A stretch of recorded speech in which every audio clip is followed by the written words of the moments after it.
live from the Legion. We are going to be streaming the documentary, What We Choose to Remember.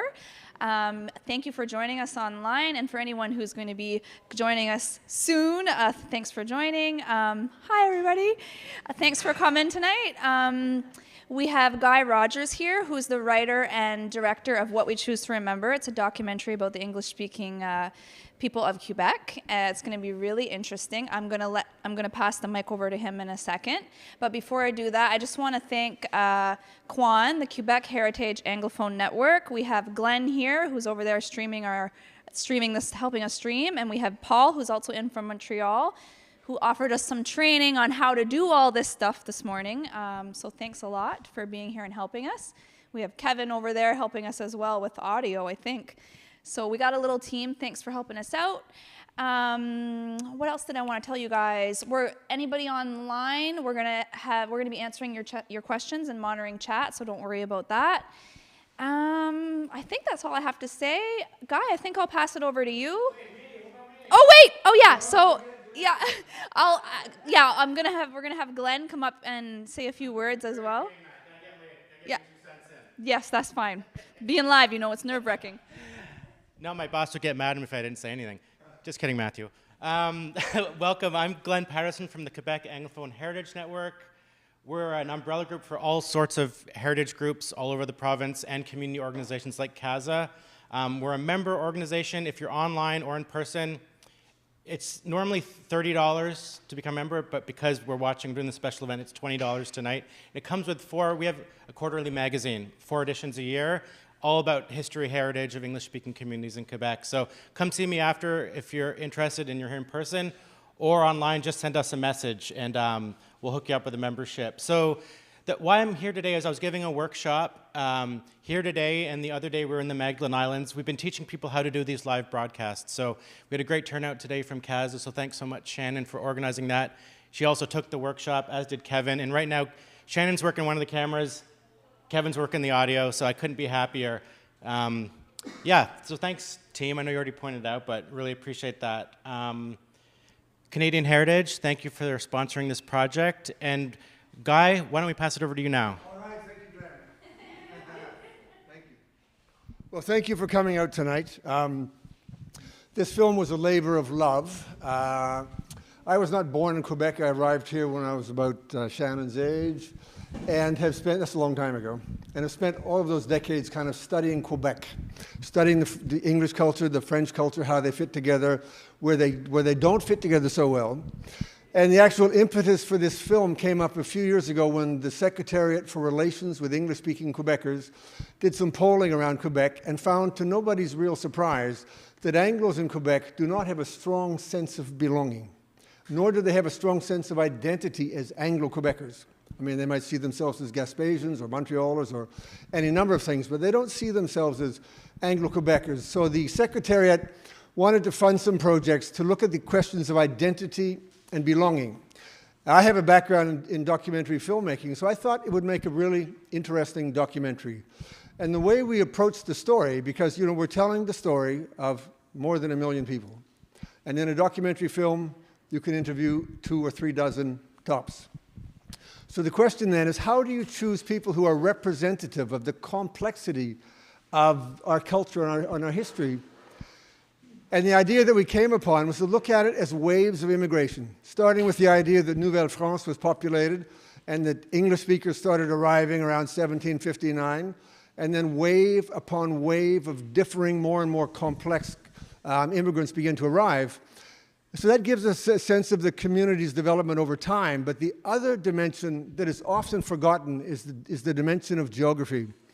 And most people do not realize that there are many old and strong and proud English-speaking communities in every region of Quebec. The Gaspé is a great example. So one of the documentaries was about regional identity. And then to make the film, I took those 6 short documentaries and weaved them together, plus added historical footage to make this documentary. So that's all I'm going to say about it for now. After the film is over, I'll be happy to answer any questions you might have. But what I'm really interested in is hearing your thoughts about why your family came to Quebec, why you've stayed over all of the years. And maybe we can even get on to how you're feeling about life in Quebec currently under Bill 96. That tends to spark a few conversations recently. So that's all I'm going to say for now. Thank you for coming out, and we'll talk some more when the film is over. Thank you.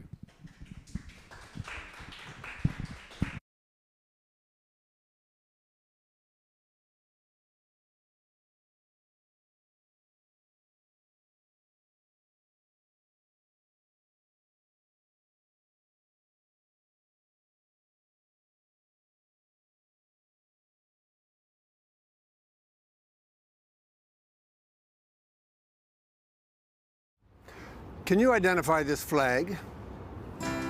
It's like vaguely familiar, but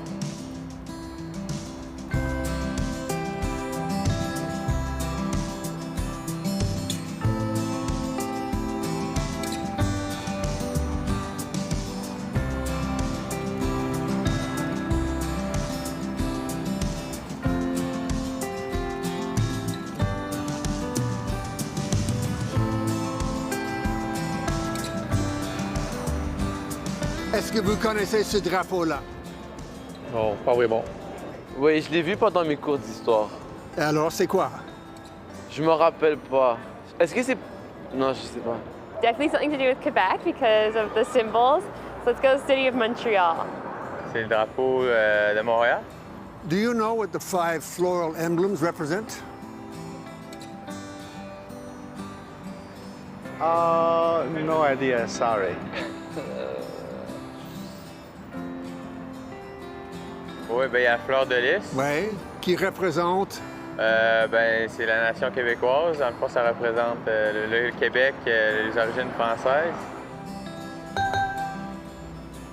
Je sais que c'est le Québec, celui-là. Les autres, non, pas vraiment. Je reconnais les en bas, c'est irlandaise. The clover probably Irish, and then the rest I would have no idea. Et puis dans le milieu, c'est pour le peuple autochtone, c'est le pain. Can you identify the rose or the thistle? Puis en bas à gauche,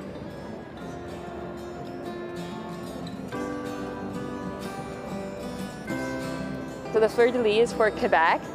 The one below is, I believe, a thistle for maybe Scotland, Scottish heritage. Any idea what country is represented by the rose? Is that the Yorkshire rose?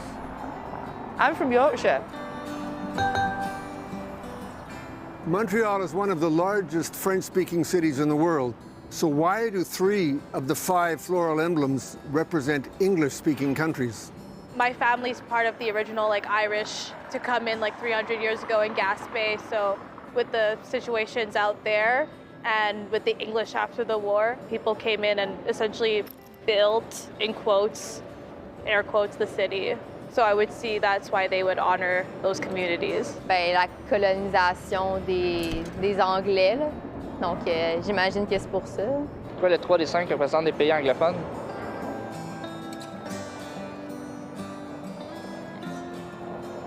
Eh boy. Ah, ça, j'en ai aucune idée. Le motto du Québec, c'est « Je me souviens ». D'après vous, ça nous appelle à se souvenir de quoi? C'est une question que je me demande, je voudrais bien... Non, je ne sais pas vraiment. De se souvenir de l'histoire et de ce qui s'est passé, et puis de ne pas oublier. C'est un peu contradictoire, là. C'est différent pour tout le monde, là. Je me souviens de ma langue, d'où je viens, de mes valeurs. Moi, si je peux dire, je me souviens de l'hiver. L'hiver de Québec. Ça devrait être un bon souvenir. C'est ça comme une nouvelle terre pour les immigrants. Like the people, like so many different people are here now in Montreal. We used to see, like from many countries. Yeah, and it's a beautiful place. 1812. Taken any history class every year is Quebec, 1812. La Deuxième Guerre mondiale, les soldats. Je ne sais pas si c'est le débarquement de Normandie. It's something to do with the war. The war? Which war? I don't know. Tous les combats qu'il y a eu au niveau de... lorsqu'on a essayé Autant. Quand on a essayé de se séparer que la bataille des patriotes, je pense que je me souviens, ça veut dire je me souviens des batailles qu'on a faites.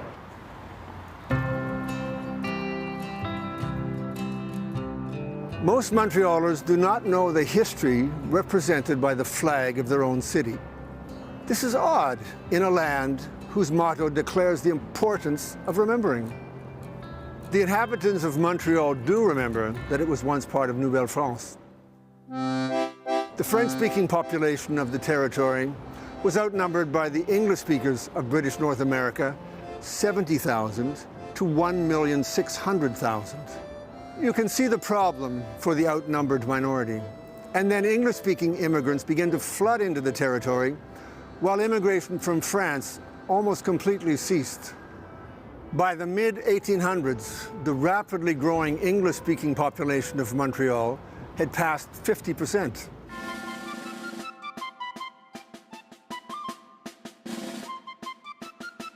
The future appeared predictable and inevitable.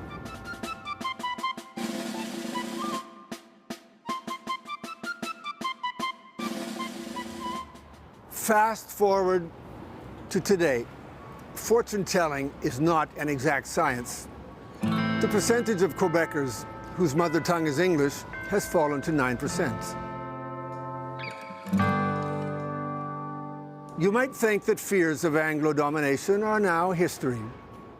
You would be wrong. Quebec is still surrounded by an immense ocean of English speakers, and English has become the global language of business, politics, and culture. The English-speaking community of Quebec, although reduced in number, has an important story to tell. For this project, we interviewed people in groups based upon waves of immigration.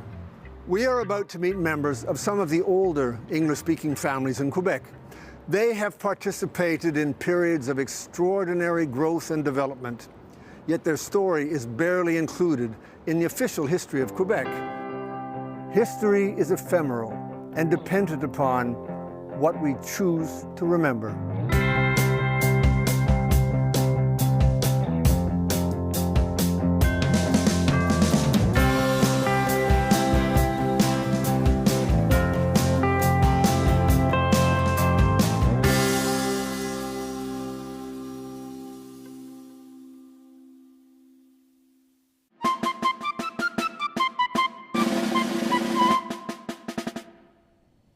On my mother's side, my mother's name was Parkinson, and her grandfather, he came from Lancashire, and he arrived in the 1820s approximately in Rawdon. My ancestor Frank Johnson, he wanted to be an actor, but his grandfather said, because you like to travel, I'm going to pay your way around the world for as long as you want. So he sailed around the world for 2 years before setting foot on land. And then he came to Quebec and settled on Nickel Road up in Lennoxville, up on a hill, and he started a farm. In his biography, he said on the long winter nights of Lower Canada, that's when he would write his poetry. I have all his books of poetry. He was an adventurer. When my ancestors arrived, there was roughly an equal number of English and French in Montreal. They came because Montreal was a booming city. There were a lot of Irish people here already. I think as to why they chose Montreal, Montreal was a massive fixture in Canada at the time, and it had both a large English community and a large French community. And I know that church was the center of the Scottish community for those years. I also think that as farmers, they interacted a lot, the different farmers in the different rows. I think they traded ideas about crops and techniques and so forth. My original ancestor in the early part of the 19th century that I have some description of, I think interacted a lot with Francophone neighbors who owned different farms. This is what's now NDG. Now, when we lived on around Saint-Rémy, our neighbors was Assim Living on one side and Emilien Laniel on the other side. And me and my sisters and brother used to help the Laniel family pick their vegetables, wrap them in bundles, because the Laniel family had to get all these vegetables onto the back of their truck and at Atwater Market for 5 o'clock in the morning. So with these kids, we learned French. My grandparents, bilingual.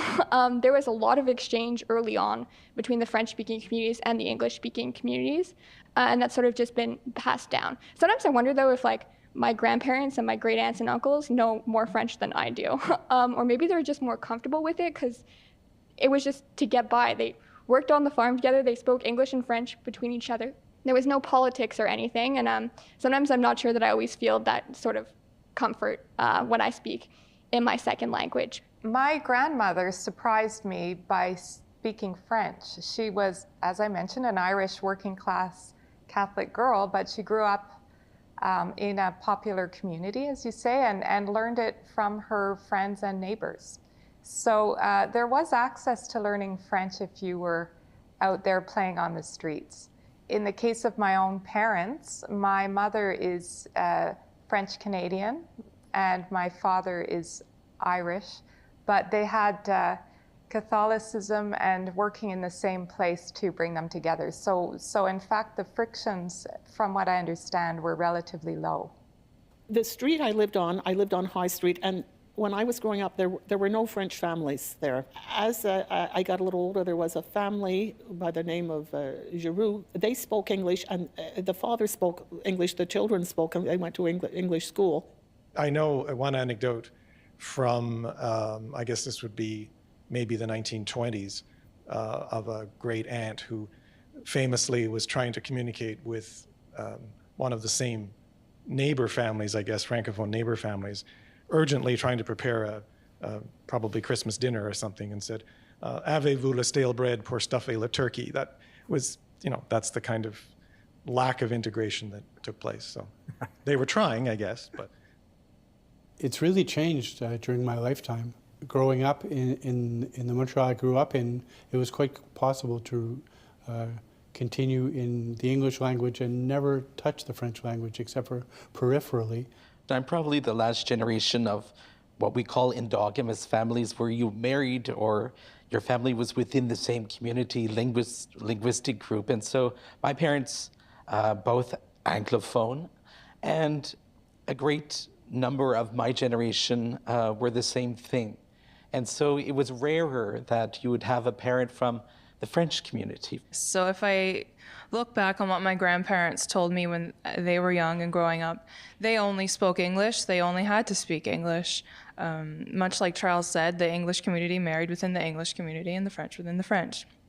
And if you knew a few words of French, that was great. And if the French people knew a few words of English, that was fine. One of these weird things about some aspect of the Protestant school system back in the 50s, they hired a whole lot of Scots out of Scotland. I had teachers, if you spoke to them in English, they had very thick Scottish accents, but they were teaching French. And what was much more interesting, I had a number of teachers from the Middle East, from North Africa. So it was an interesting, broad experience. I even spent a year with almost entirely Francophone Jewish teachers. But only in my very last year of high school was there a French Catholic substitute teacher. And I emphasize Catholic because that was the reason why they couldn't teach in the Protestant school system. And we had an amazing day because she spent the whole time talking to us about joie. And we didn't know that there was a world out there that sounded that different from what we'd learned in school. So yeah, I think that says a lot about again, the two solitudes.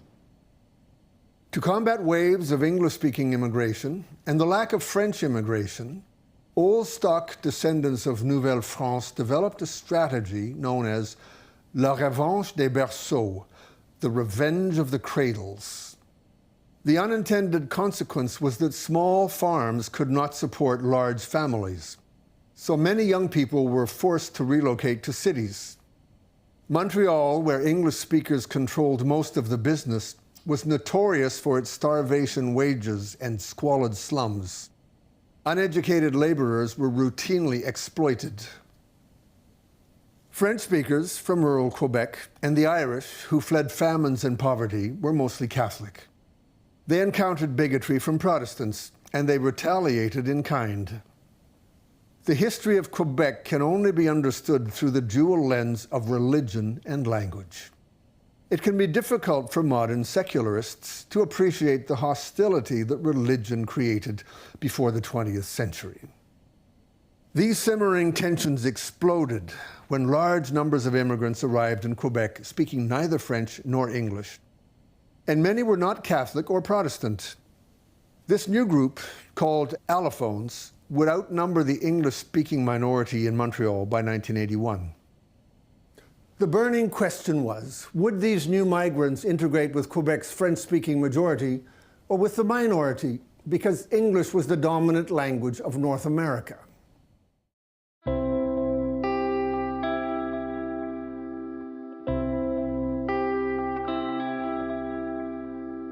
My parents left Italy after the end of the Second World War. The country was ravaged economically, very unstable politically. Well, Hungary was in the middle of an uprising in '56. My mother was fleeing from the Cultural Revolution in China. My parents decided to immigrate in '67 so that my brothers would avoid the army. Well, the first few years of being in Canada, I lived in the West Island. And in 1967, it really was Anglo-land.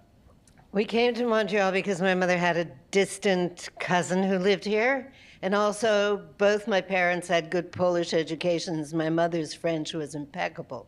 On my mother's side, I think it was because she had an older sister who was here. And overall, what Mom talks about is the fact that there were so few people of color anyway. And Montreal was one of the cities that had them. I think that's one of the reasons both of them chose Montreal in the end. I think most of us have the same experience who immigrated in the 60s. There was no social services to help immigrants or that we were aware of. My father started as a dishwasher and coming from well-educated in Portugal, and that's what you did to survive. My mother, from being a homemaker, started working in a factory. We came from a country where neither English nor French was the first language. I, as a child, ended up being an informal translator for my parents. And I guess economic, just because, just to put food on the table, The reason why you get into restaurant is that even if the business isn't doing good, at least you're assured food on the table. Because as with a lot of immigrants who were coming in as refugees or fleeing hardship, they didn't really have much in their pocket, so they built that up from nothing. My great-grandfather went to work when he first arrived in a factory, and there was a factory fire. The doors were locked, and he was killed. And my grandfather became the man of the house and started working at the age of 12.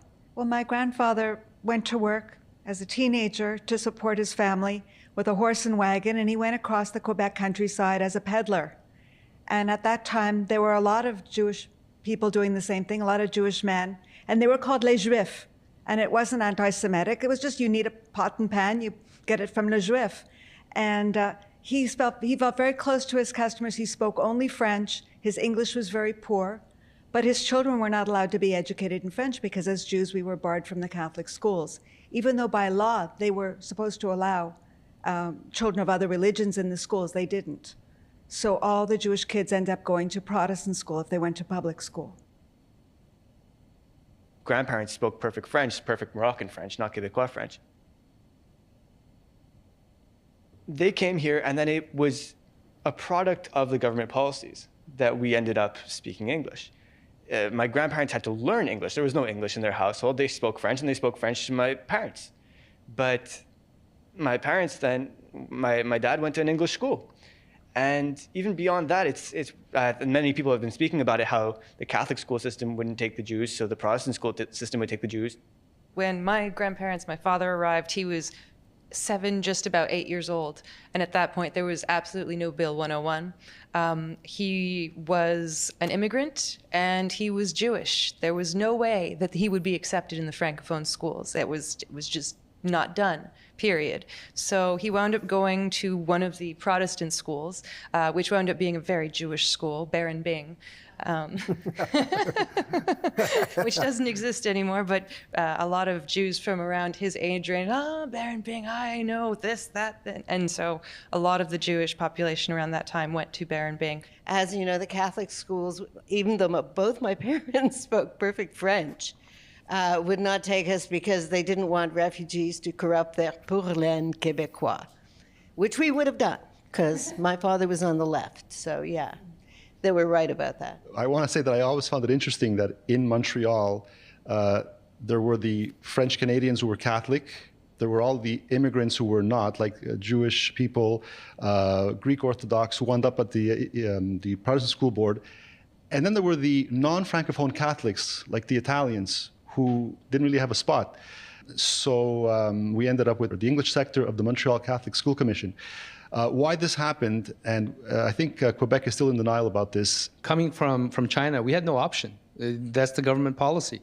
We weren't Catholic, we weren't Protestant, but it was the Protestant system that accepted us. Anecdotally, I think it's well understood that Québécois did turn away a lot of immigrant kids from their schools back in the 40s and 50s and even into the early 60s.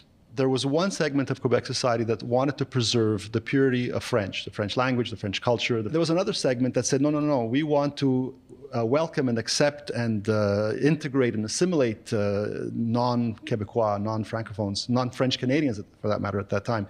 And so these two dichotomies were at war for many, many years, from the 40s and 50s until about Bill 101, 1976. As the post-war baby boom came to an end, Quebec's labor force would increasingly depend on immigrants. The French-speaking Catholic school system had created a demographic time bomb by pushing away so many immigrants. If the majority of Quebecers were educated in English and working in English, French culture would soon be overwhelmed and assimilated into oblivion. French speakers felt more than ever like a threatened minority within North America. English speakers began to feel like a threatened minority within Quebec. New immigrants were a vulnerable minority caught in the crossfire of a battle that was not theirs. The unstable, volatile situation exploded between the FLQ violence of the 1960s and the second referendum in 1995.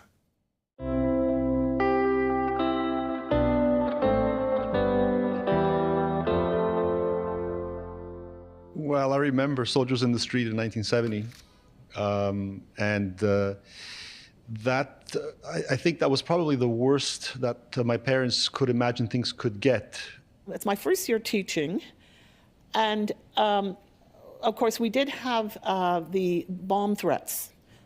A lot of fear, especially around the FLQ, because of the threat of violence. And I was living in Laval, and it was happening in Montreal, and so there was this sense of being separate from it, but not being able to go, it was, don't go to Montreal. If I go back to grade 2 or grade 3, I remember being told that I could no longer walk to school. It was an 8 or a 10 block walk because mailboxes were blowing up in our neighborhoods. That was an intense moment of violence. Robin Spry made a film in 1973 that captures the fear and confusion of that period. In 1963, extremists turned to violence, marking the birth of Le Front de Libération du Québec, the FLQ. The terrorists choose where Wolfe had thought... Do you remember how many bombings the FLQ was responsible for between 1963 and 1970? I was shocked from that film how many there were. The National Revenue Building, the RCMP headquarters, the Canadian National Railways, the Black Watch Armory, the Royal Canadian Air Force, the Queen Victoria Monument. The FLQ also bombed Eton's, Loyola College, and McGill University. The targets of the bombs were strategically chosen as symbols of foreign domination. In 7 years, 6 people were killed.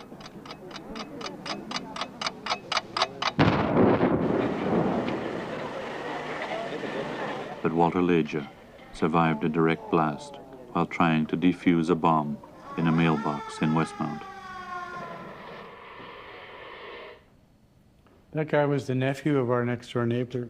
You were just 8 or 9 years old when the FLQ started. Did the adults speak to you about the situation to warn you of the danger? Or did they try to minimize the fear? We used to walk to school. It was about maybe half a mile walk from our house to the school. And in that stretch, there were 2 or 3 mailboxes. We were told, just don't go near mailboxes because they were being blown up.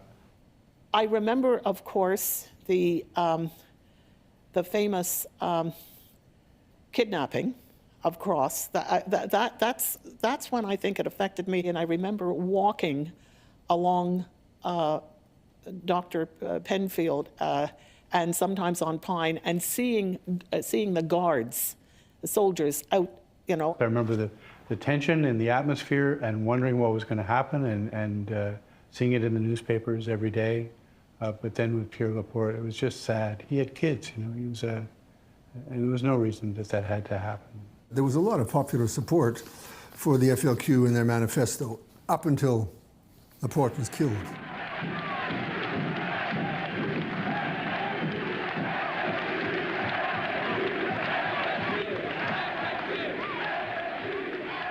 And if you look at the age of the audience, that's interesting too. They're all 20s, you know, teens, 20s. Because I remember talking to a few years after that, I was in Seja, and I was an art student, and I remember talking with a young filmmaker at the time, where she was going out with a friend of mine, and she described what it was like coming into Montreal and going to a department store at the center of downtown, Eaton's, and being told that, no, we don't speak French here, speak to us in a civilized language. It was a scary time because the conspiracies were abound. Like, once we get separated, all the immigrants will lose their houses, it'll be our houses. That was the kind of thing we heard in the neighborhood. Of course, you know, that kind of conspiracy. So it was scary for my parents, it was scary for me. Well, I came back to Canada in the 70s from graduate school from Berkeley. And one of the first things I did was vote for René Lévesque because he seemed like the most intelligent person running. And at the time, I hadn't really considered the consequences, which were all the doors shut in my face, regardless of my fluency in French. And I remember quite clearly when the PQ was elected, the debate amongst Anglophones about whether to vote for good government for the PQ, and then the others saying, well, no, there's going to be this separatist thing that's going to arise, and huge discussions around those kinds of things. For our family, and I'd probably say, you know, much of the Chinese community, 70s and 80s, sadness. 90s, fear.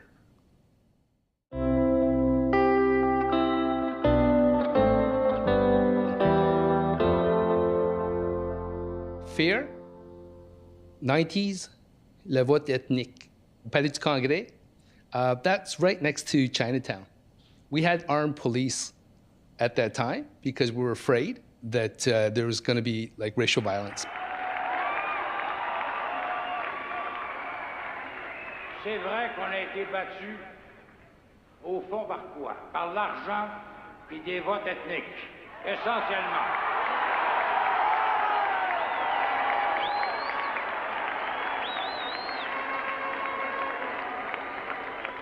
Alors, ça veut dire que la prochaine fois, au lieu d'être 60 ou 61% à voter oui, on sera 63 ou 64, et ça finira. C'est tout.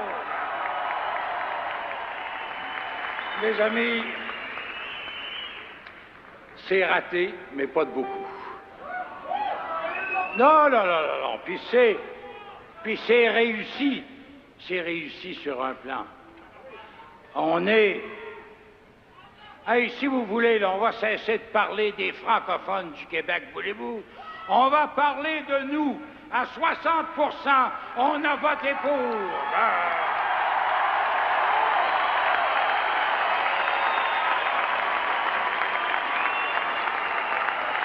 So let's talk a little bit about le vote ethnique. Yeah. Well, what did that mean to you?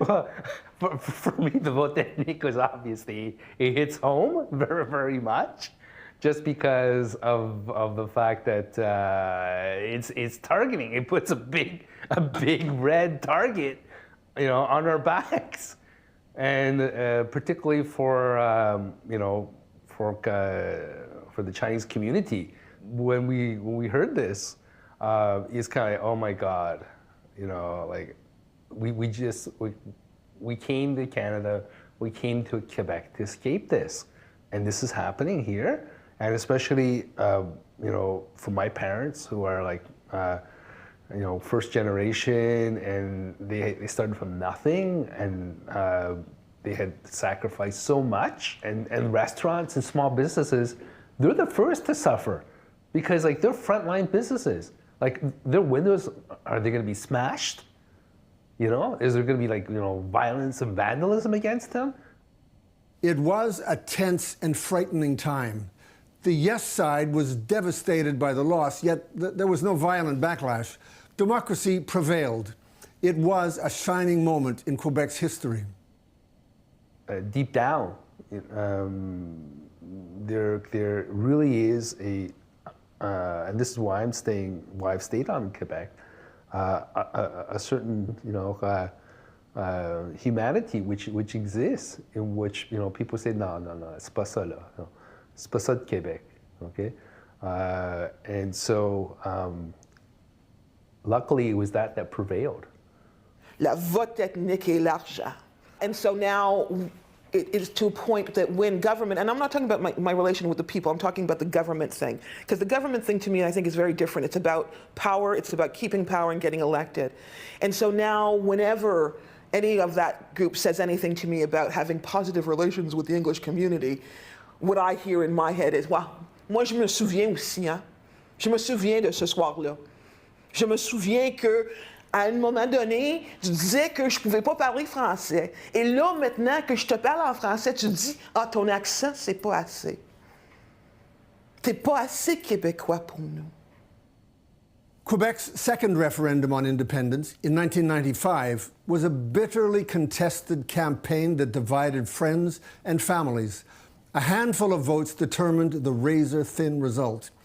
The vote could easily have gone the other way had militant separatists understood the post-war immigrants better and made them feel included in their sovereigntist vision. Well, I think the idea that only French Canadians were repressed or suppressed economically, politically. In Canada, every ethnic group was, you know, barred from jobs. My uncle, who graduated top of his class at McGill in physics, it took 2 years to find a job. So as Jews, we're used to being excluded. It doesn't surprise us from every country. It's been our experience. But here in Canada, I think, I should say here in Quebec, I think that it was the way that a lot of people were suppressed here. And it was not only French Canadians. There's a very prevalent narrative of the rich Anglo, the Anglo boss.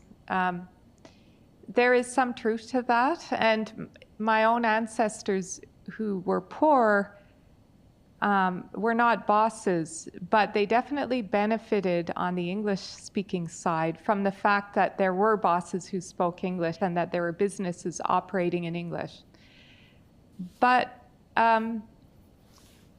what I find is it's too, in the media, in history books, there's too often reference only to the wealthy elite, the 1% of the English speakers, as if they represented everyone. I think that's a heavy burden and it has to go. What I do see is a perpetuation of the myth of the Francophone as oppressed in Quebec. I think that one has a lot more, is more problematic in the sense that as long as you're seeing yourself as oppressed, you can't see yourself as the oppressor. During the period known as the Great Darkness, or La Grande Noirceur, as it is known in French, and the Quiet Revolution, French speakers in Quebec had legitimate grounds for grievances. In 1971, economist François Vaillancourt, working at the Université de Montréal, revealed that English speakers earned more than Francophones. A unilingual Anglo earned 10% more than a unilingual Francophone. A bilingual Francophone earned 13% more than a unilingual Francophone. But a bilingual Anglo earned 17% more than a unilingual Francophone. French-speaking Quebecers were outraged by economic inequalities favoring minority English speakers in a province where 80% of the population was Francophone. Quebec governments passed laws to improve the status of the French language relative to English. The aims of the policies were twofold. First, to create equal opportunities for French speakers in their own province. And second, to enshrine French as the language of work and the shared public language of Quebec. One response to the new laws was that hundreds of thousands left Quebec.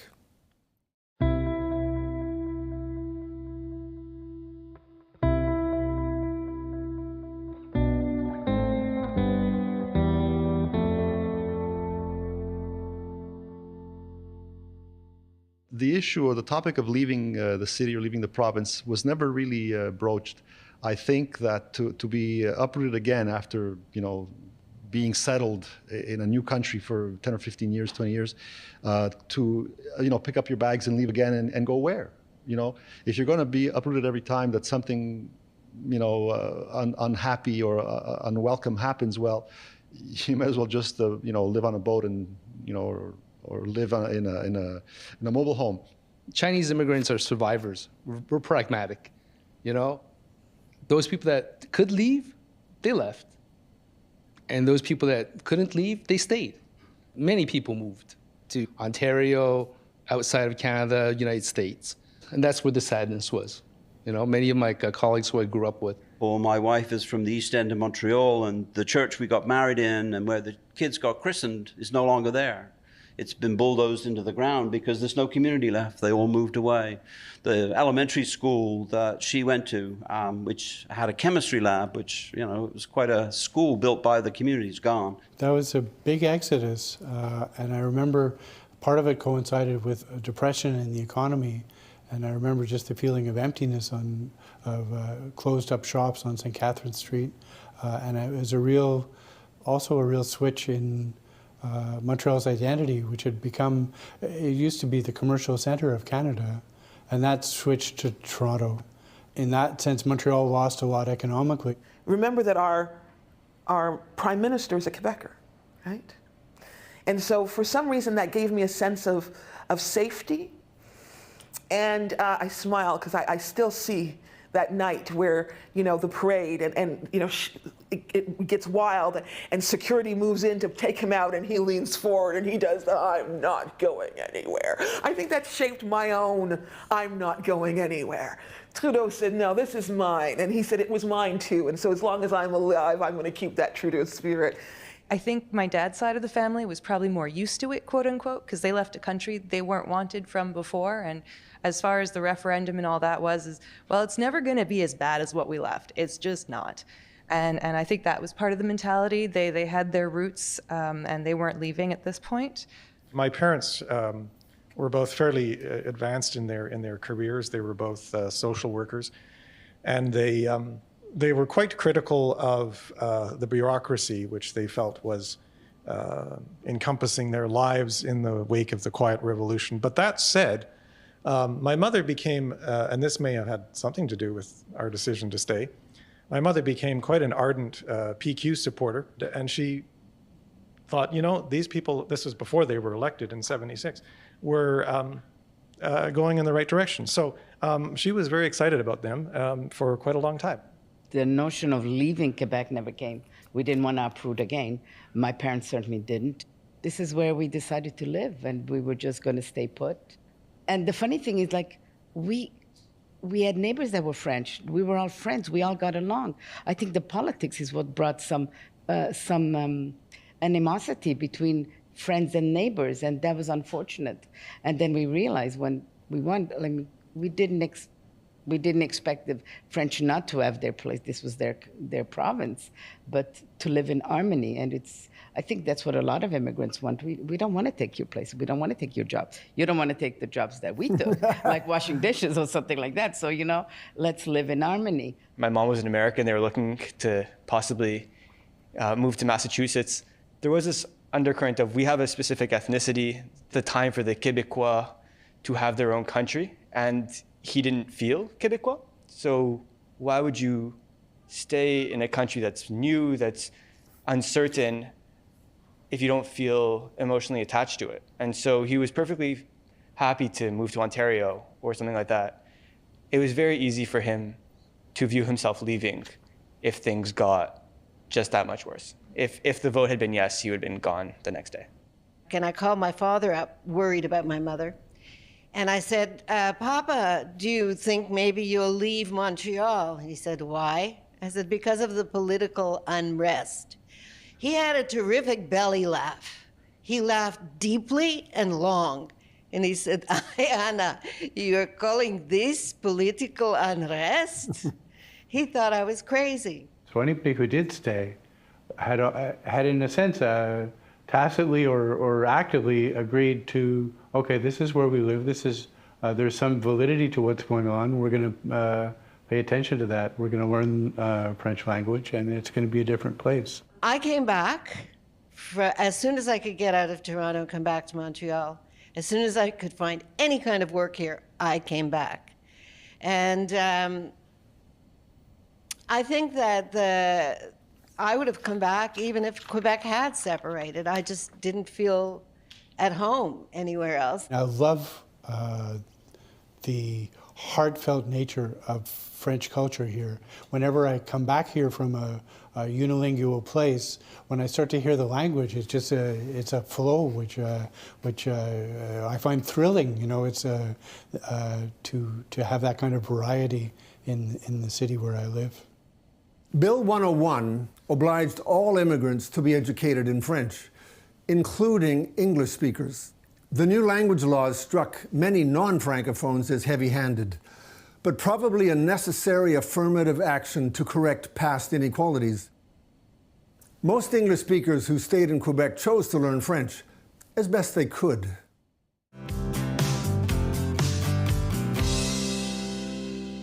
Well, I'm very proud that I was one of the first students that was in the French immersion program in the Protestant school system. And unfortunately, it started at age 12, which is a bit late to learn a second or a third language. But my curriculum was accelerated before that so that I could start at grade 7 to have only in French all the basic subjects. And it was an honor, and I never felt like I had to learn French. I wanted to. I was very motivated. When I came to Montreal, I got a certificate from McGill in French conversation. And then as a teacher, because I was a Canadian history teacher, and because I wanted in the 80s to really improve my French, I went to the University of Montreal and I took a diploma in Quebec studies. All the lectures were in French. My son was born in '93, my daughter in '96. They went to elementary school in French, and our whole social milieu was Plateau Montreal. And I had to learn a lot more French a lot quickly so I could help them with their math homework and whatever else. I grew up bilingual. They're very proud of me. I'm referred to as the French kid in the family. I went to English schools for elementary, high school, CEGEP, and then I made the decision to go to Université de Montréal. And going into Université de Montréal, I'm a kippa-wearing Jew. I thought, oh my God, I'm going to get anti-Semitism. This is going to be interesting. I have not heard a single word about me being Jewish. I have gotten so much abuse for being Anglo. I was not expecting that at all. So I said, you know what? Let's try something. I'm going to create the Comité des étudiants anglophones en droit de l'Université de Montréal. And I hear some people speak out about the club, and they say, well, we don't think that U of M should have an Anglophone club. It's a French school. If you want to be Anglo, you go to McGill. And then I had someone else say, if you give the Anglos an inch, they'll take a mile. But then I had people come out and say, you know what? I'm a Francophone. My grandmother used to tell me about how they forced her to speak French, forced her to speak English at the Eaton Center when they were serving people. That happened. Okay, that happened. But now it's different. And this is a service that they need. They're not being political. We should help integrate Anglophones. I grew up in Quebec City. I did my law, actually. I jumped from the English system directly into the French system at Laval University, where I did my baccalauréat de droit. I sympathize totally with you, Mayor, okay? I was the only Viz-Min of Laval, and there were a couple of Anglos, refugees from Montreal. But that being said, I made that decision to, immerse myself into French culture, French institutions. Growing up in the 90s as an Anglophone, It wasn't always amazing. From an Anglophone family that do not speak French, you know, my father tries, but my mom's family don't. There were struggles as a child to not be able to communicate with the other children that were only French. I realized quickly in high school that if I wanted any success within the province, I'm really going to have to study French. And I ended up getting a job within the public where, you know, I was forced to speak French every day, and then trying to become friends with people who were French just to get that language, because it was always for me an embarrassment to have that English accent when I spoke the language, and it's still there today. Well, you're not alone. A lot of us feel that way. Bill 101 obliged immigrants to be educated in French. But could it create the conditions that would cause them to love Quebec's French language and culture?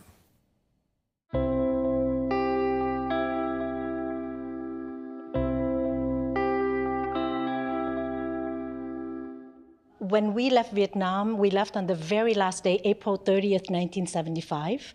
And my parents, with the 8 kids, they wanted to have a better future for us because they didn't know how it would be with the communists taking over from in the South. And so we took off on the very last boat. Well, I was born in 1977, which was 2 years into the Lebanese Civil War. And by 1982, the Palestinian Liberation Organization and the Israeli military were having a war in our neighborhood. So the neighborhood was destroyed and we had nowhere else to go. So we got on a boat and we left. My family's originally from Cambodia, and my parents escaped. My parents, my brother, my grandmother escaped Cambodia due to the Khmer Rouge regime. My mother was pregnant with me. We stopped off in Thailand. My mother gave birth to me, and then we landed on Canadian soil in 1980. We first moved to Ottawa, and then we moved to Montreal in 1986. We arrived under the auspices that my parents' French proficiency would work out well for them here. My mother was a French teacher, but as an immigrant, no one would give her a job as a French teacher. There were 4 of us living in a tiny 1-bedroom apartment, all on top of each other. I was held back a year in school and put in a classe d'accueil. I felt alienated from everyone around me because my French was really non-existent at that point. I remember we stayed in this hotel for about a week. My parents and me, my 7 brothers, sisters. You know, I was 8 years old. So obviously, for me, it's like, wow, it's like a new adventure. I've never seen so many white people in my life. And so that was good, but I think it was really hard for my parents because here they are with 8 kids. But as a child, I thought it was hard because we went to those classes d'accueil to make sure that we understood French. And from there, it didn't take long. We started regular school, but I remember being bullied because I didn't know how to speak Québécois. The only French I knew was from the Tintin, right? Saperlipopette, zut alors. And you don't speak like that in the schoolyard because you get beat up really fast. And that's what happened to me. So it was tough to try to speak like them. Well, the strongest memories were that it was the very first time in my life that I felt profoundly disillusioned in that I'd grown up in all these political situations. We'd moved because of a war and all that, but I felt protected before then, and life had somehow still felt easy when we were in Greece, and then we were moving here to resolve a lot of problems, and it felt like I'd become a problem by the time we ended up here. Well, during that period, I guess I was in my teenager and in high school. I know that my parents were very concerned because, you know, for them, it's like they don't want, they feel very Canadian, and they always, every time there's a talk about referendum or Quebec separating, it makes them nervous. It was the first time I felt that politics were actually affecting me directly. I got held back a year. I had to go to special classes. People treated me like a problem that needed to be solved. So all that just led to a lot of anger. It created this chip on my shoulder. It was from like 12 to 14, so I was just getting this sense of getting to know myself. When I hear about my parents being insecure and anxious, I guess that would affect me because there I was in high school, struggling with my own kind of identity. You don't know anymore. When you're at home, you have to be Vietnamese. When you're at school, you have to speak Québécois to fit in. But then I wanted to go to English university, and I didn't know if I was able to learn English. The children of new immigrants are obliged to learn French. Many also learn English, and they retain their mother tongue. These multilingual immigrants are perfectly adapted to the emerging global economy.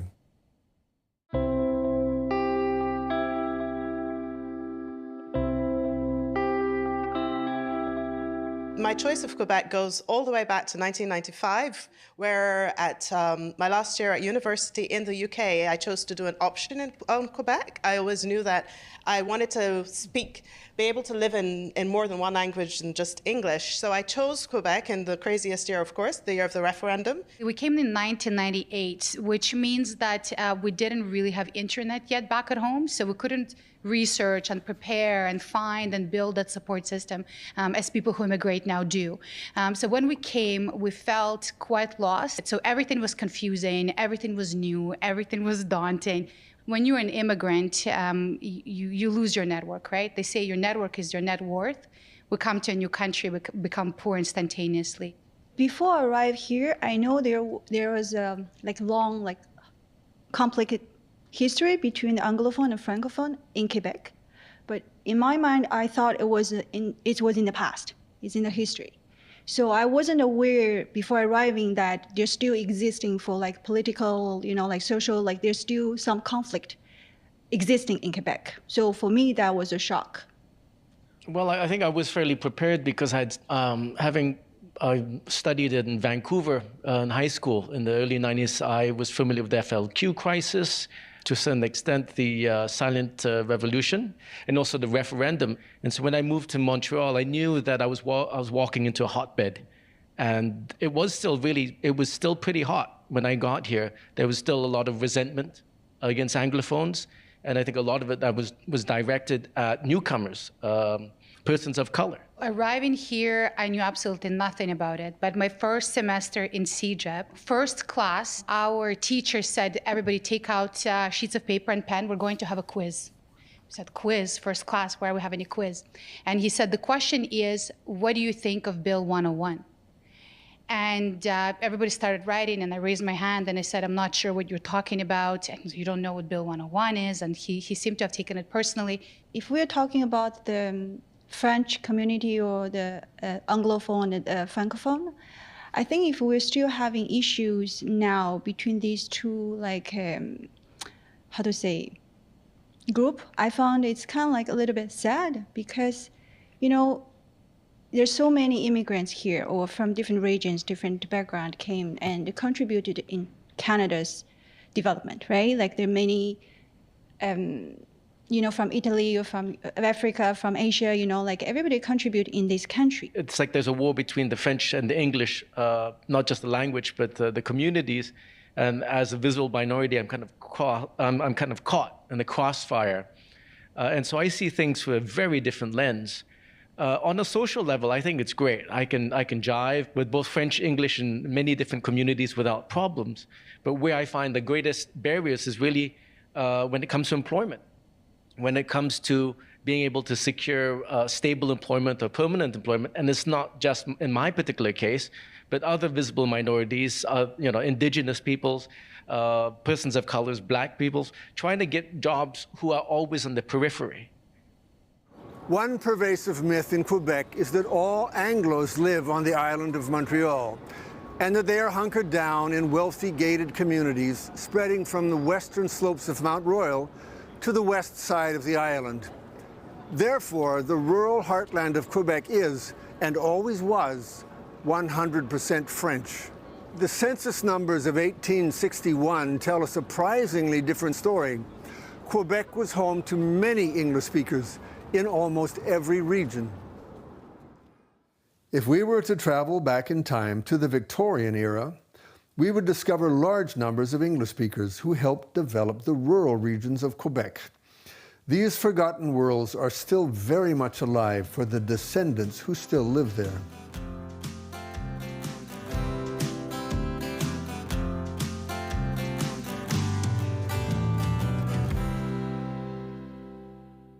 My great-great-grandfather actually has the most interesting story in our family. He himself was born in Finland, in a place that was occupied by Russia at the time. So he had transited through England and was working on this British vessel called the Good Intent that was off the coast of the Magdalen Islands in 1855 in a December gale, and they ran aground. And the rudder broke on the ship, and so he came ashore on a lifeboat, actually hanging on to a lifeboat. And when he got ashore, they repaired the vessel. The vessel went back to England, but he didn't go. He decided to stay. I was born in Abitibi-Témiscamingue in the city of Rouyn-Noranda. And my grandparents immigrated from Italy on both sides. So they came here, they knew English, they knew Italian, they knew French.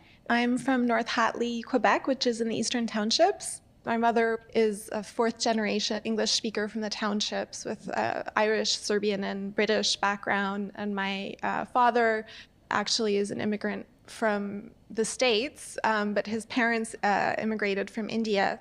Hi, Shelley. Hi, Catherine. Hello, everybody. I'd love to be with you, but unfortunately, it's winter on the lower North Shore, and we currently have no ferry service right now. Hi, everybody. I am currently in Baie-Comeau, and for me to get to Montreal, it would be about an 8-hour drive. I'm from the Gaspésie. I was born and raised there. We have 2 English elementary schools just within Gaspé itself and an English high school. We have about 14 communities total. The majority obviously is English, predominantly English speaking. We do have one Francophone community, which is Tête-à-Baleine. We have a bilingual community, which is Lords de Blanc. We also have 2 native reservations in our region. And although the lower North Shore as a whole is very much close-knit, but each community has their own distinctive flavor. In the Magdalen Islands, there's one municipality that's predominantly English as well. I would say 95% of the population is English speaking. There's one English church in my region that's still running, actually. My parents are a very big part of it. There's also, there's one high school. There's one English high school. In the Magdalen Islands, very similar to Rouyn-Noranda. There's one church, well, 2 churches actually, same denomination. One school, English school, high school and elementary together. Similar to what everyone else has already said, highest you can do is in English is high school. After that, there is a cégep in Thetford. But if you want to do university, it's either you go to Bishop's in Lennoxville, or you go to Montreal, or you could go to Quebec City. In order to go, let's say I graduated with 5. We were 5 in total. So to go from having a class of 5 to living in a big city, sometimes it could be a huge challenge.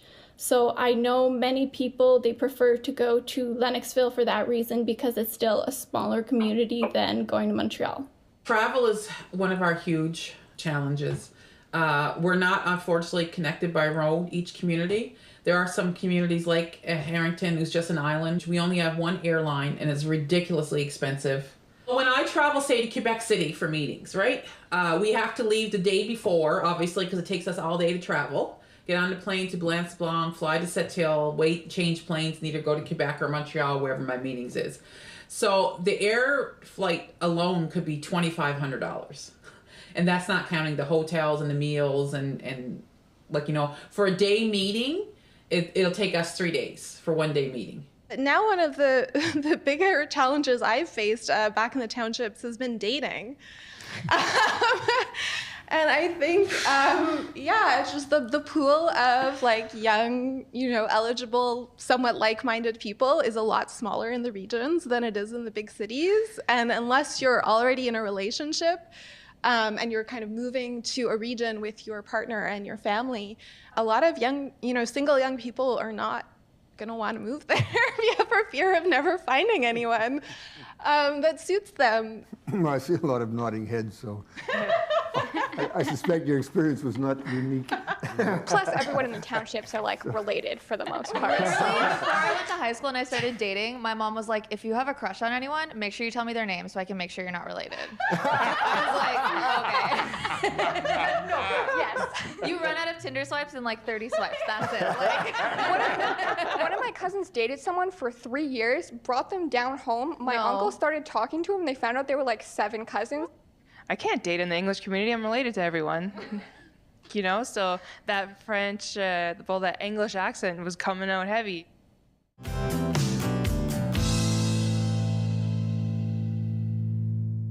So finding work just in general in my region is really easy. We're a mining region. A lot of people just go to the mines, like they'll graduate high school to go to the mines. It's a well-paying job. It's a dangerous job, a well-paying job. In terms of finding work in English, it's very difficult and limited.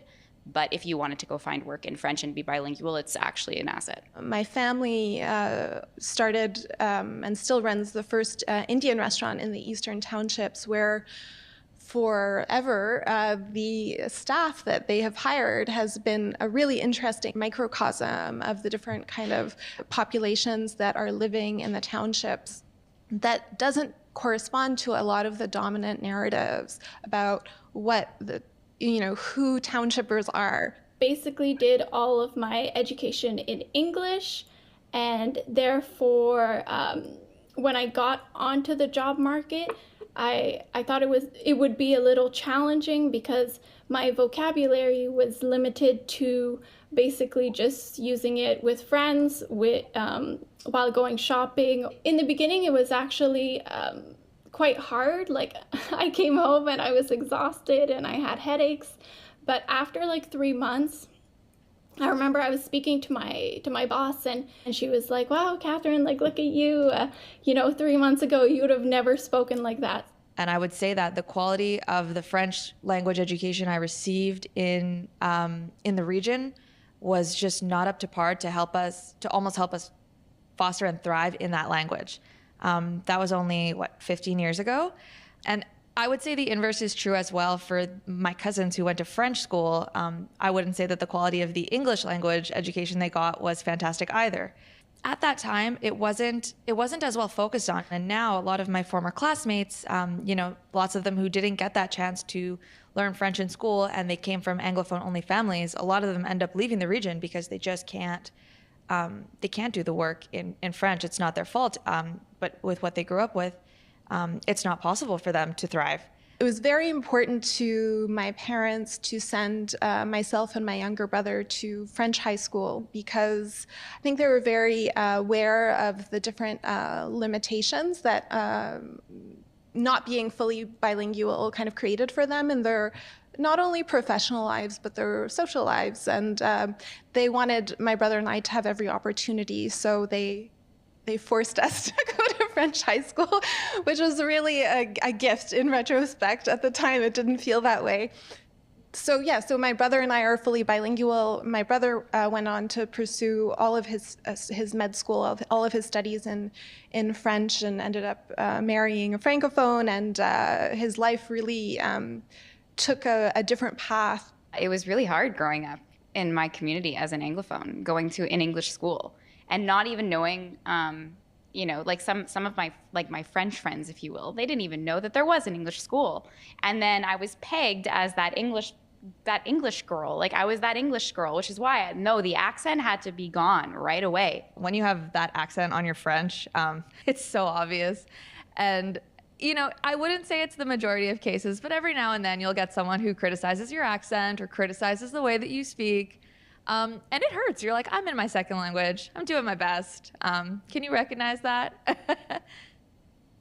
English-speaking schools and churches can be found in many regions of Quebec, but they are often invisible.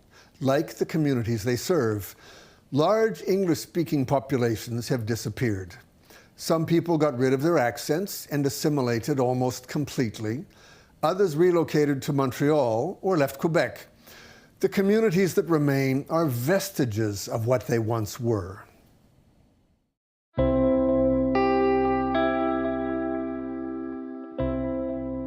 In Baie-Comeau, I wouldn't say that there is necessarily two communities, the English and the French, because I'd say honestly it's because a lot of the French population doesn't even know that there is an English community. They are aware of the history of the town, that it was founded and it was super English in the beginning.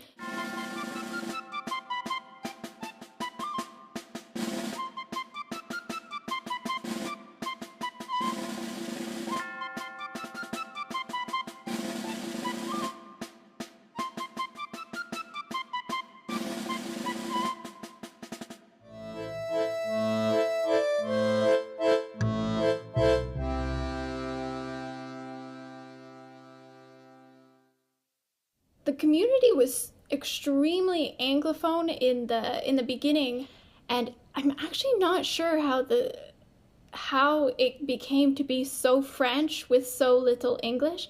I think it's basically with the industries, the English families just moved out of town.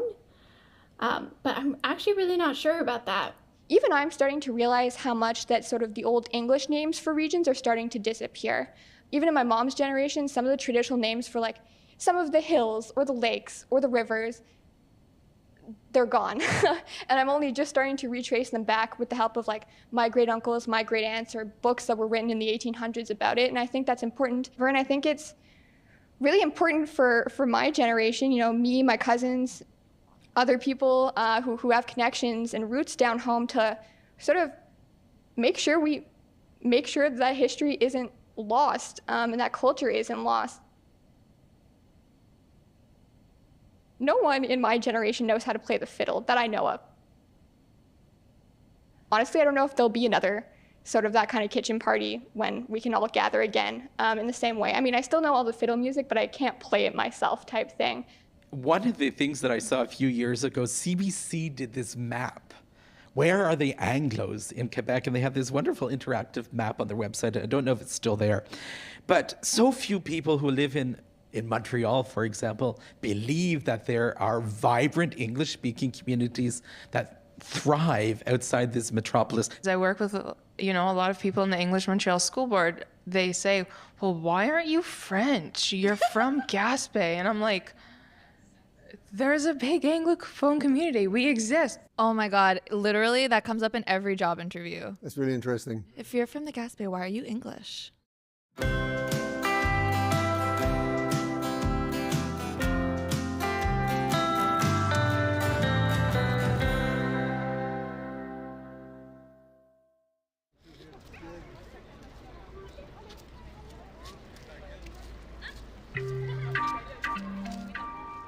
In the first half of the 20th century, most of the business signs in downtown Montreal were in English. Even the municipal signs could be unilingually English. It became a source of outrage for the French-speaking majority.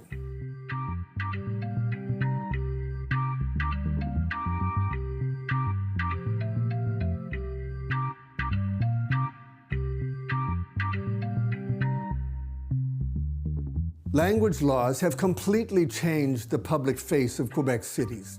Quebec is officially a French-speaking province, although businesses and government agencies still offer services in English.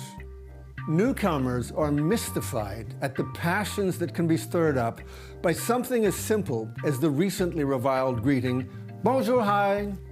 Anglos and allophones appreciate the bilingual character of Quebec, particularly in Montreal. They want their children to speak French, but they also want them to speak English and other languages.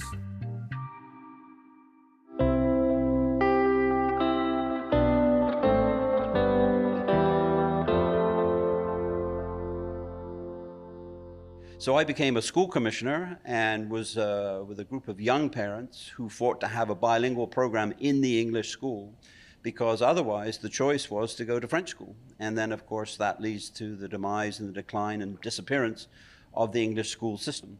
So I think we've done pretty well, because both my kids, son and a daughter, have stayed here in Quebec and are having their own children now. And they're pretty bilingual. You can never really say that you're fluently bilingual. My son-in-law is what I call a Franglo. He's just unbelievable. You can't tell when he speaks English or French of which linguistic group he's from. So that's always the aim. And I wish there was a bit more flexibility in allowing that bilingualism, because it's a dirty word, right? But I think there would be a lot of advantages for enhanced bilingualism in the educational system. I feel more a Montrealer than I do a Quebecer or a Canadian. I love the city. I love the people here.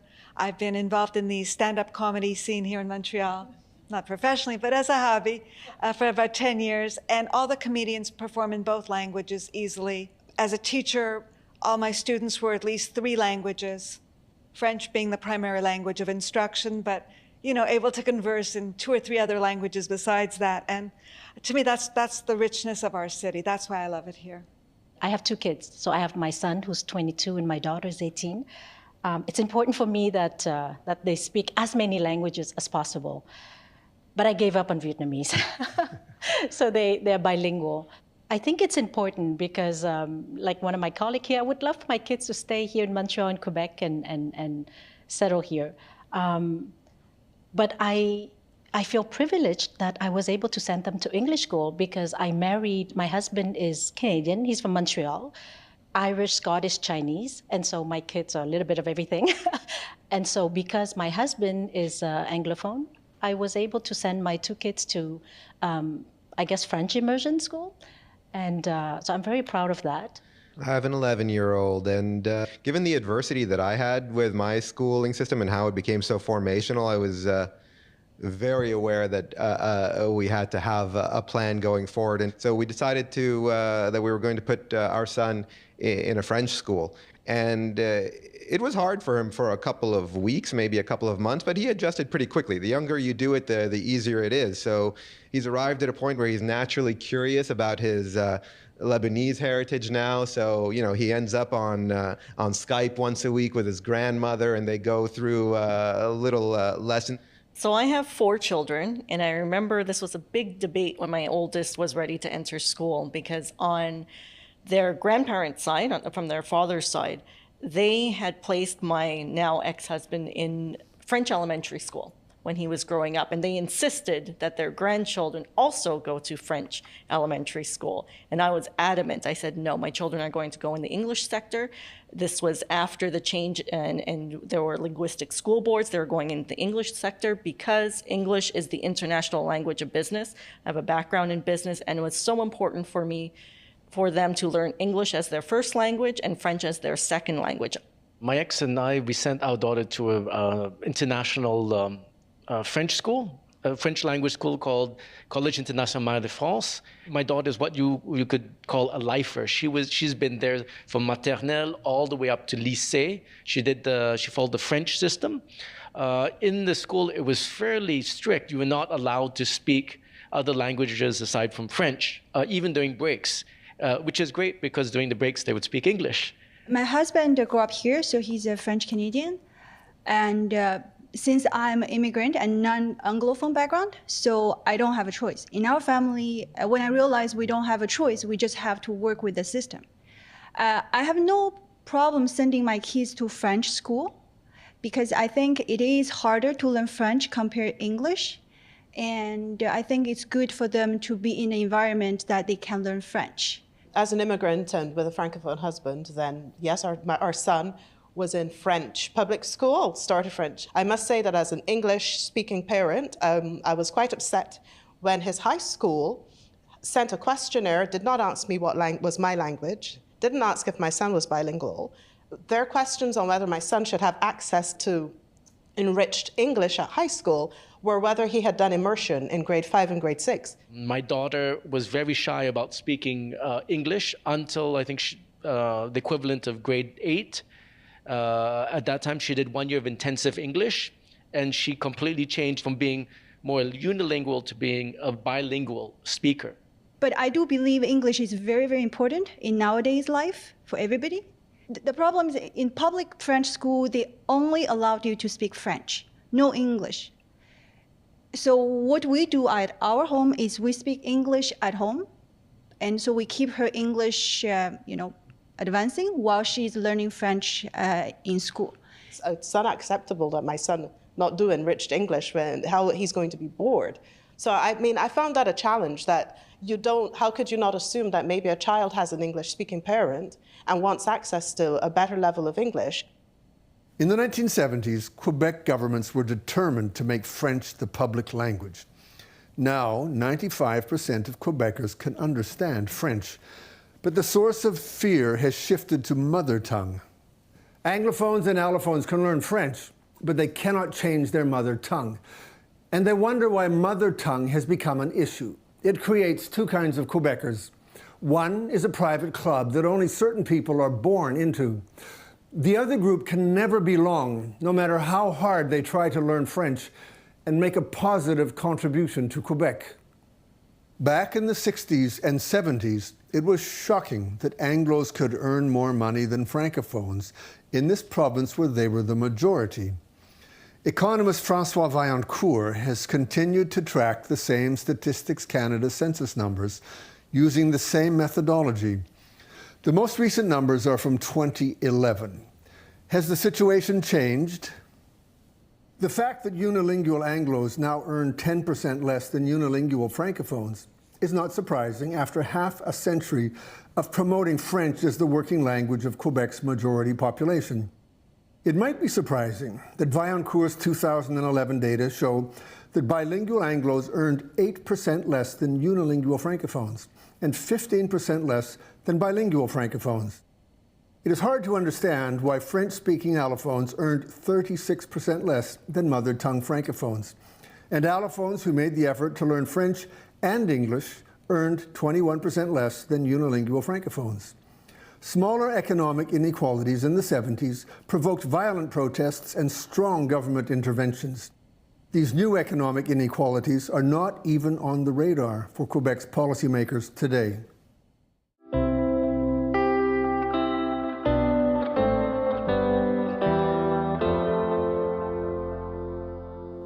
I speak fluent French and have worked in French for over 20 years. And it's not that I haven't been hired by a French company, but I've been interviewed. I have never even been called. Like, I would send my CV to an ordinary French company, and I'd send it to a huge multinational in Montreal, and I'd get called by the huge multinational, but not by the French company. Like, I've lived in France. Why not? How come they don't think I'm going to fit in?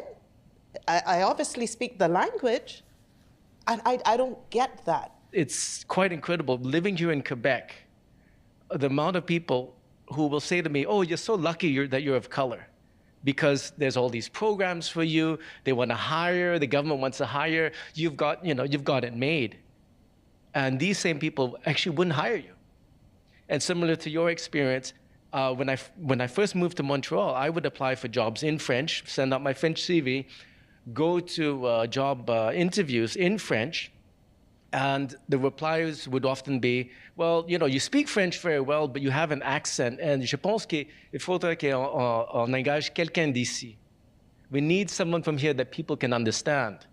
So people can talk about language, but really the communication ain't happening. I was able to navigate in English, en français, and I was proud of that. Now that I'm no longer working in a corporate, now that I've raised my kids, now that I travel the world, now that I'm currently working on a documentary movie, my first one, on Vietnam, on women entrepreneurs, I find that now there's little subtle, for example, my neighbor, so she would ask me, est-ce que tu vas faire le film en français? So I tell her, no, it's going to be in English, because I really want to empower women in the world with my movie. And then we got into a very uncomfortable discussion. Ah ben non, Zuni, voyons donc, t'es au Québec. T'as fait tellement d'entrevues à Radio-Canada, t'es dans les nouvelles, il faut que ça soit en français. And since then, she's not talking to me too much.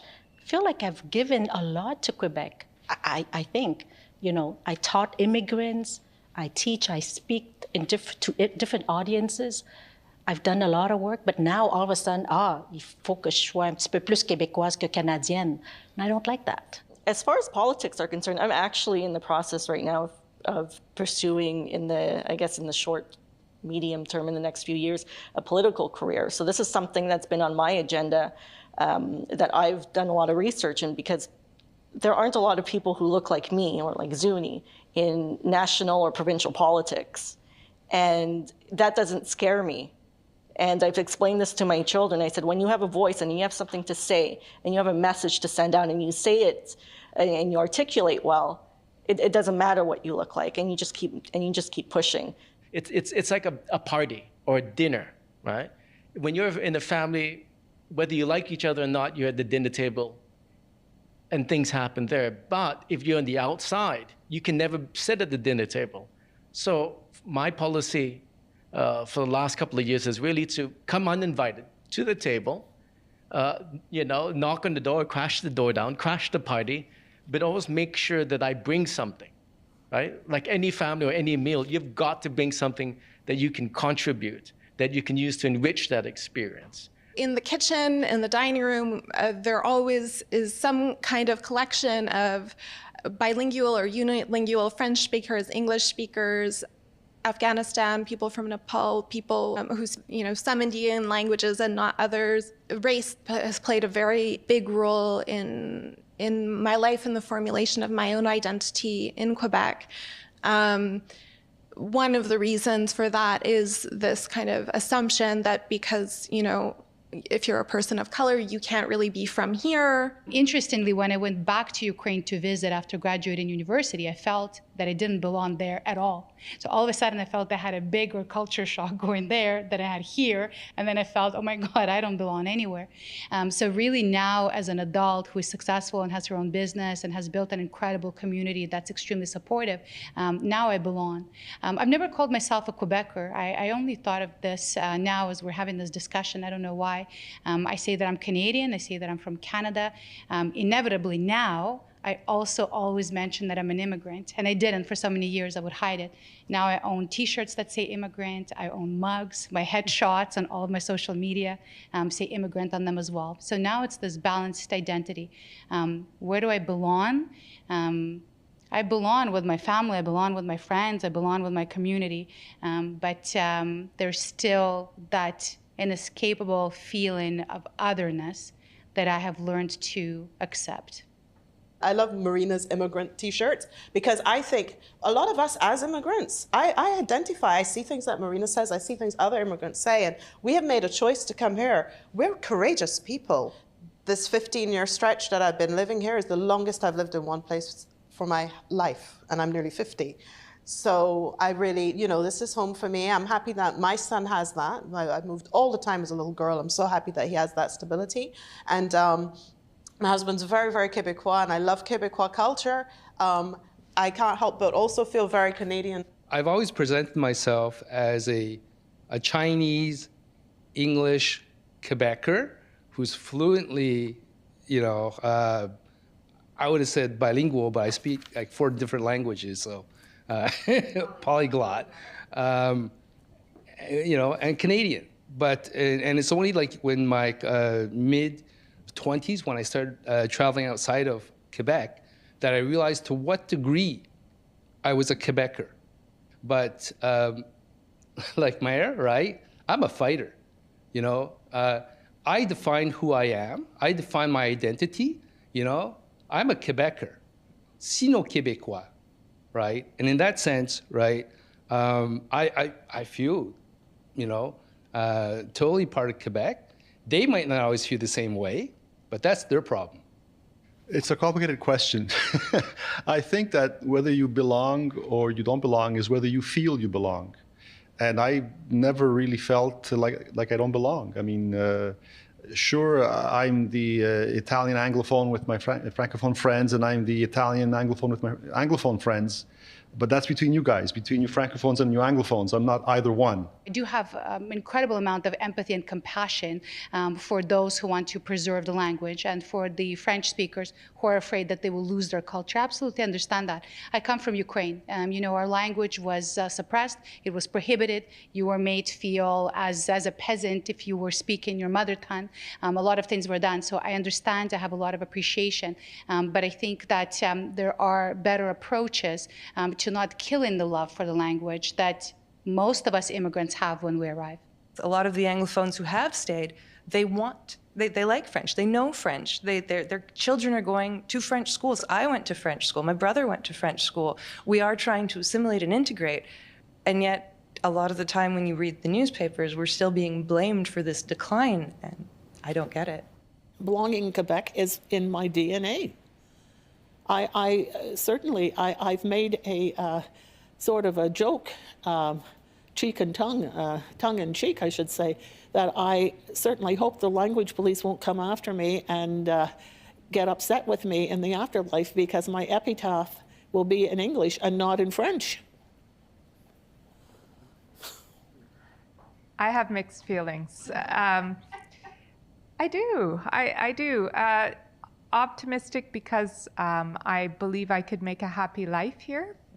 Pessimistic because I think we're heading into some politically stormy periods that are unnecessarily divisive. And while I have plenty of gumption and plan to put my 2 cents in when these discussions arise, I know that it's not always going to be easy. I'm optimistic in the sense that I have confidence that I will take part in and enjoy taking part in the debates that are to come. And I don't believe that we're going to be entirely destroyed or devastated by the outcome. That's not to say that I don't anticipate it with a certain amount of concern and irritation, I guess.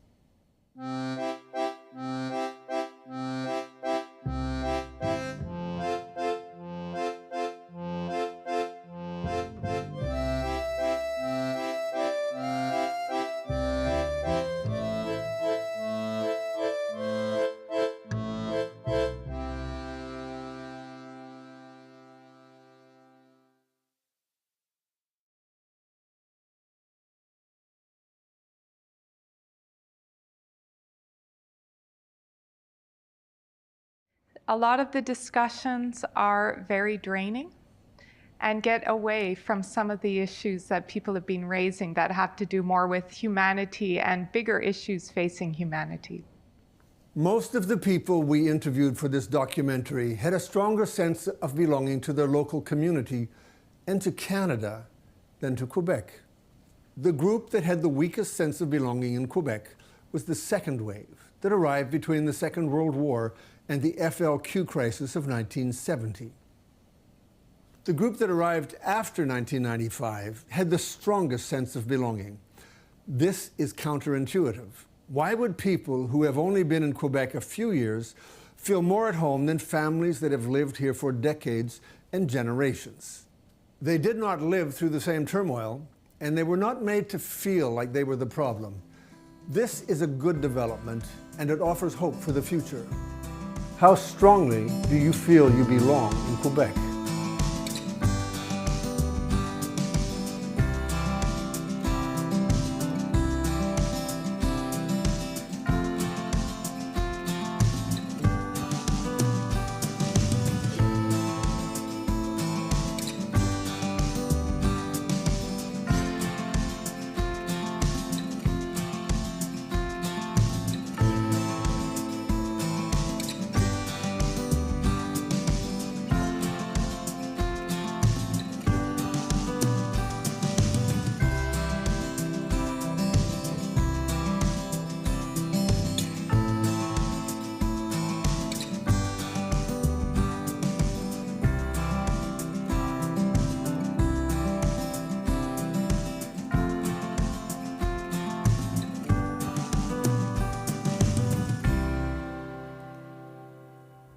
Anglos in Quebec are often portrayed as a pampered and oppressive elite of white Anglo-Saxon Protestants. Many of them are not Protestants, although they became part of the English-speaking community because they were not Catholic. Most Anglos are not white or Anglo-Saxons. They are from Asia, Africa, the Middle East, and Eastern Europe. Even most of the people with direct roots in the British Isles claim to be Celts. And most Anglos are not now, and never were, part of the ruling class. It was a convenient myth during Quebec's decades of self-affirmation to divide the world into tribes of us versus them, and to portray all Anglos as an oppressive elite that needed to be conquered. Lorraine O'Donnell expressed what a lot of Anglos feel. What I find is it's too, in the media, in history books, there's too often reference only to the wealthy elite, the 1% of the English speakers, as if they represented everyone. I think that's a heavy burden, and it has to go. And Deborah Ford pinpointed the blind spot created by a culture that sees itself as a victimized minority. In a contest to be the most victimized, there are no winners. we are all losers. What I do see is a perpetuation of the myth of the Francophone as oppressed in Quebec. I think that one has a lot more, is more problematic in the sense that as long as you're seeing yourself as oppressed, you can't see yourself as the oppressor. Dominic Kuzmano got to the heart of the ongoing friction in Quebec. There was one segment of Quebec society that wanted to preserve the purity of French, the French language, the French culture. There was another segment that said, no, no, no, we want to welcome and accept and integrate and assimilate non-Québécois, non-Francophones. These competing visions still divide Quebec. One is a yearning to return to a mythical past with a single dominant language and culture. The other vision looks to a future that is diverse, multicultural, and multilingual. The French language will always feel endangered in North America. That is a fact. Quebec is an island surrounded by an ocean that speaks the most powerful and influential language on the planet for business, higher education, tourism, and culture. It is also a fact that if every single English speaker were to leave Quebec tonight, all of those outside forces would still be a problem tomorrow.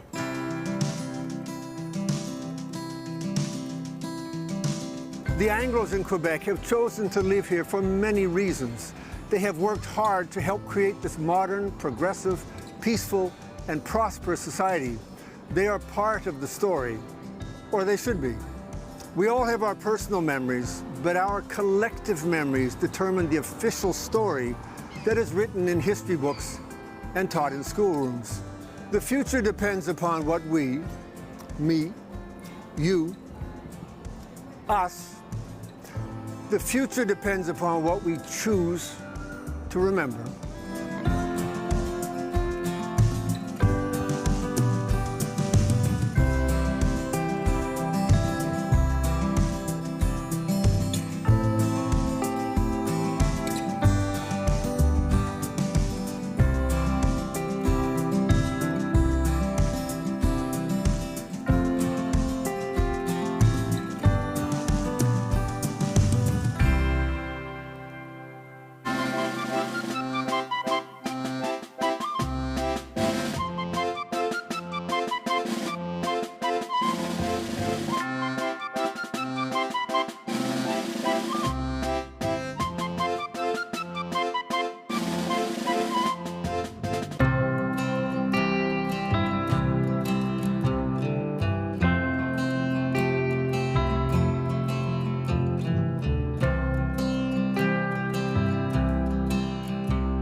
So thank you for coming out tonight.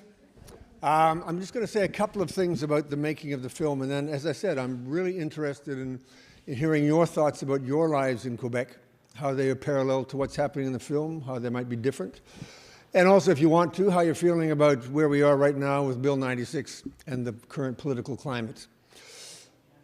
As you saw in the film, we had 6 different groups. This originally started as a TV series, so it was 6 half-hour documentaries from ATV. And I wanted groups of people because that causes people to be really accountable for their words. I wanted people to represent their families and their family stories. So when we had them in a group, if I asked one person, what do you like about Quebec? They might say, well, you know, maple syrup and hockey, fine. But then if I ask you, you can't say that. You know, you have to go deeper. You have to say something different. So having a group of people enriched the conversation, but it also, they were listening to one another and remembering things that they had heard and then wanting to share them. So it really gave us a much deeper conversation, particularly something like the Catholic schools. I mean, it is not officially acknowledged that pretty much from the Second World War until Bill 101, most Catholic schools rejected people who were non-Catholics. It was not a decree from the provincial government. It was not something from the Duplessis regime. No one's been able to find an official decree within the Catholic Church. It seems to have been implemented from parish to parish, but it was extremely widespread. And so when these people were in the room, if they had been alone, they might have mentioned it. But when they started seeing other people talking about it, they realized it was a real thing. And then they felt both empowered and obliged to share the stories that they had heard about their parents and their grandparents. The film was shot between early December 2020 and late February 2021. And as you recall, maybe that was the first winter of the pandemic. We were not even allowed to get together with our families over Christmas that year. So we got in just before the shutdown, and then as soon as we could after the shutdown. But even at that, we did not yet have a vaccine. We did not know how the disease was transmitted. Was it through the breath? Was it through germs on surfaces? So to bring 10 people who were strangers into a room, not much bigger than this, have them take off their masks and share the same air for 2 hours was a tremendous risk on their part. And I'll be forever grateful that they were prepared to take that risk, but they did so because they believed in the project, they thought it was an interesting story, they thought it needed to be told. I mean, as we were shooting it in 2020, it was the 50th anniversary of the FLQ crisis. Far be it from me to say that somebody who's in their 60s or 70s is old, but you know, in 25 or 50 years, they're going to be old.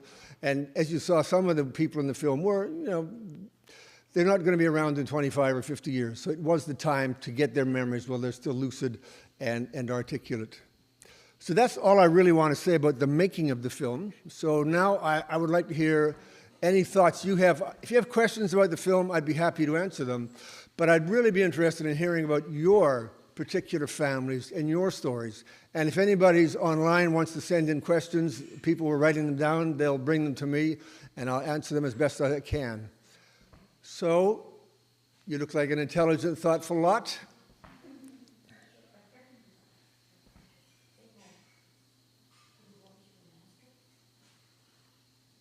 I was just interested in how many were used and how prevalent that whole feeling has been in the development of all of this. People feeling victimized. Right. It's one of the strange things about Quebec in that we all feel victims. It's one thing that makes us stable and makes us feel justified in what we do, whether it's right or wrong. It does come up over and over again. I mean, at one point in the film, it says the Francophones felt like a victimized within North America. Anglophones started really feeling victimized within Quebec. And then all of these immigrants, I mean, these people arrive here having no idea, or if they had an idea, they thought it was like in the ancient history, no idea that this is still a problem. So they feel victims, you know, they came here under whatever pretenses and now feel that they have to deal with that. So that's one of the things that we need to, I mean, it's like somebody has to be the adult in the room and say, okay, I understand your problems. And I have to say that this is the 35th time I've screened this film since I released it last year. And most of the people who've come out were Anglophones, but a lot of allophones. And I'd say 10% francophones. And the response from francophones has been surprisingly positive. I was not sure what kind of reaction it would get. And the general feeling is we can look back at the past, we can see that we made mistakes, that we felt victimized, that we made other people feel victimized, and that now perhaps we need to do things differently. Now, of course, Bill 96 is not helping. Bill 96 is not helping that at all. But people are aware of the fact that we need to be thinking about this differently. So thanks for the question. Other thoughts? I mean, how different did this feel to people in mostly Montreal, but also other regions of Quebec? How different did that feel than what you have experienced here in Gaspésie? Yes? I'm actually from Montreal. I grew up there. I'm fourth generation Quebecer on Quebec, even though I was English. And I find that in the 80s, where we lived, it was separated French and English area. It was mostly political fight that made the kids fight. Right. We went to the French side and were able to study that. But we beat them up. Yeah. If you can't hear the answer, it was that in the 80s, Quebec was highly politicized with fights between English and French. One thing seems clear, that this polarization has intensified greatly since the FLQ years. Now, that's a long time ago now. That started in 1963, but through the FLQ. But as I've been touring around Montreal, I lived in Rosemount, which is the east side near the Olympic Stadium, for a number of years. When I arrived there, I thought I was the first Anglo who'd ever gone that far east. But that was the Angus Yards. Rosemount was 30% Anglo in the first part of the 20th century. There was 100,000 Anglos. Hochelaga Maisonneuve, lots of Anglos. I mean, Hugh Maynard talks about East End Montreal out near the refineries, where his wife grew up, entirely Anglo.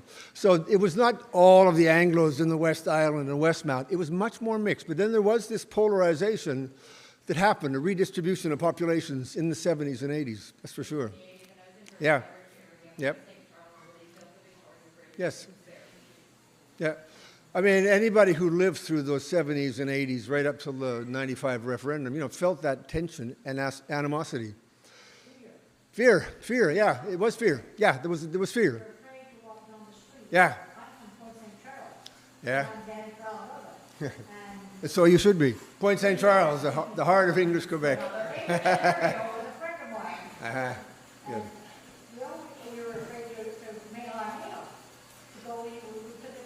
Right. Yeah.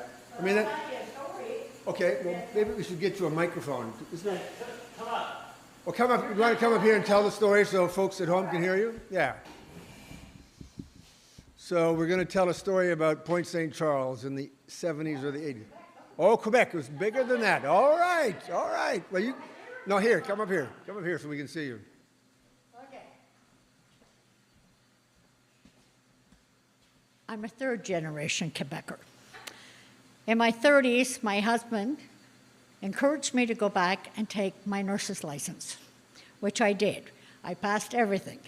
When I graduated, I wasn't given my license until I passed the French test. So I did the French test, and it had 4 parts. 3 of them I passed the first time, which stunned me because I'm not bilingual. I still am not, unfortunately. And the 4th one was comprehension, and I had to go back and do it the second time. I said, okay, you had to wait 2 months. So I went back, and I took the test.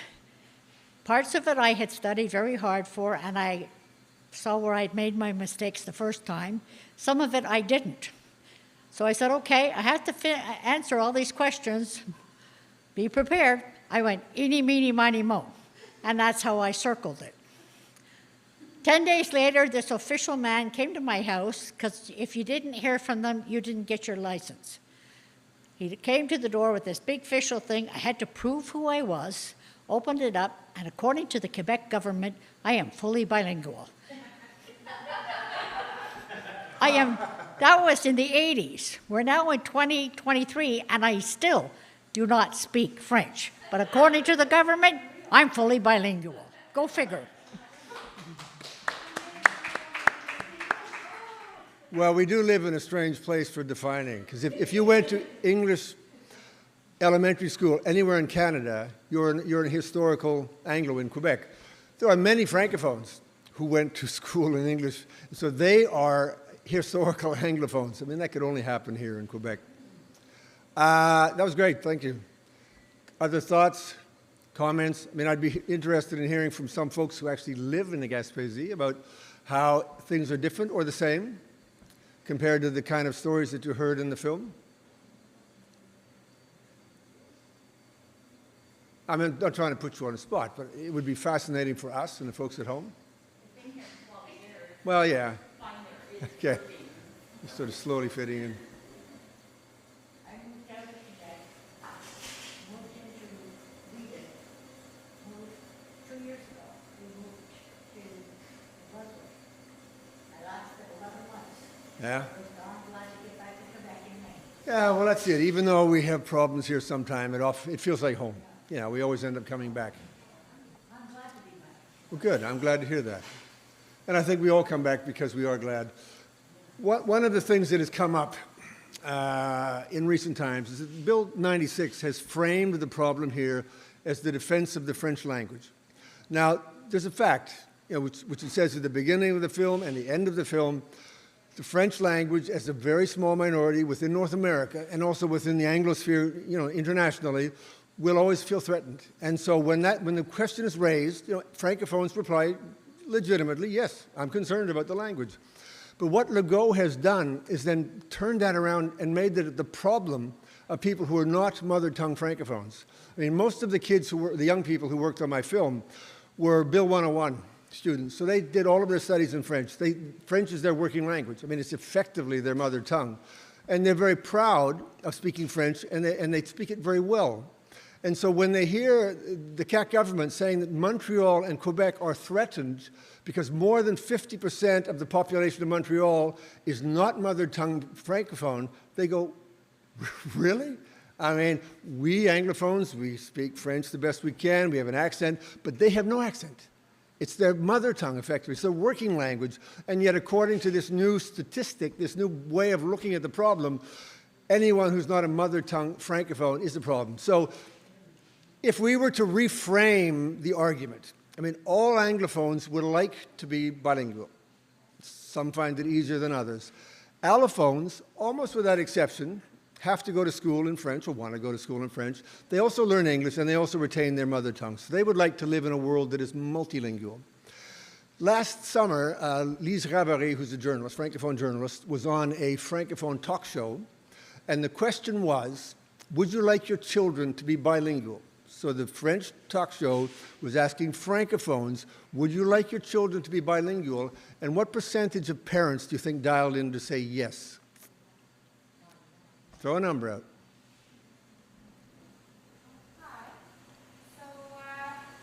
Well, I just want to finish that. So what percentage of parents do you think wanted their kids to be bilingual? 20. A little higher? 60? A little higher? Oh, you're good. 90? It was closer to 95%. So based upon what I observed to be facts, Anglophones wanting to be bilingual, Allophones wanting to be bilingual, and Francophones wanting to either be bilingual or wanting their children to be bilingual, the real question that we should be asking is, do we want Quebec to be unilingually Francophone? And I think most of us would answer no. We could agree that the French language needs to be protected. We could agree that we would like it to be promoted. We like the fact that Quebec is predominantly French. But the question is, only French or French plus, and most people are going to vote French plus. So if we could have that referendum, I think we'd be in a very different place. So now, back to your question. Yeah, it wasn't a question, but Comments, fine. I was just going to say, so... Come up to the mic, come on. No, okay, no. They can hear you online. Well, if it's short, I can repeat it. But if it's long, you should come up here. So I just wanted to say, when I was a child, my parents really wanted me to speak French. And I came to grade 5, and I started begging my mom. I really wanted to go to French school. Grade 5, you're quite old to learn the second language. So she sent me to French school, where I didn't feel accepted by a lot of the children, but I did have a few English friends that went to French school. Of course, they accepted me, but I didn't feel accepted. Maybe because I had started later, I'm really not sure. I was in a lot of French activities, but that's how I felt in grade 5. Now I have 3 children, 2 of them which go to French school, not because I feel like I want them to stay in Quebec and be able to speak French, but because English and French are the 2 primary languages in the whole world. So yeah, we decided it was best to send them to French school. They can speak both languages and go anywhere. Neither of them have any trouble, neither of them are outcasts, neither of them have any difficulty whatsoever with like the French language or with friends or anything like that, which is what I'm wondering. Is it because I started them in pre-K, or is it because it's evolved and now people are accepting the 2 languages or whatever? I'm not exactly sure. Well, it's a very good point. So thank you. I wish you had come up here to say that. So I'm going to repeat some of it because people at home may not heard. It came through. Yeah, when I pointed the mic, it worked better. Okay. So, I think that you're raising a very good point. The French schools, the Catholic schools, were closed for so long that anybody who was different was different. And so there were people, the guinea pigs, the first people who went into the system. It was like, who are you? And it took a while to fit in. But I think you're absolutely right that the young people, the kids who went to the schools since 2000, even more recently, are much more accepted, and they have a much more positive experience. So that's got to be a good thing. And we should be celebrating this, not feeling threatened by the fact that historically people were not bilingual. So thank you. Well,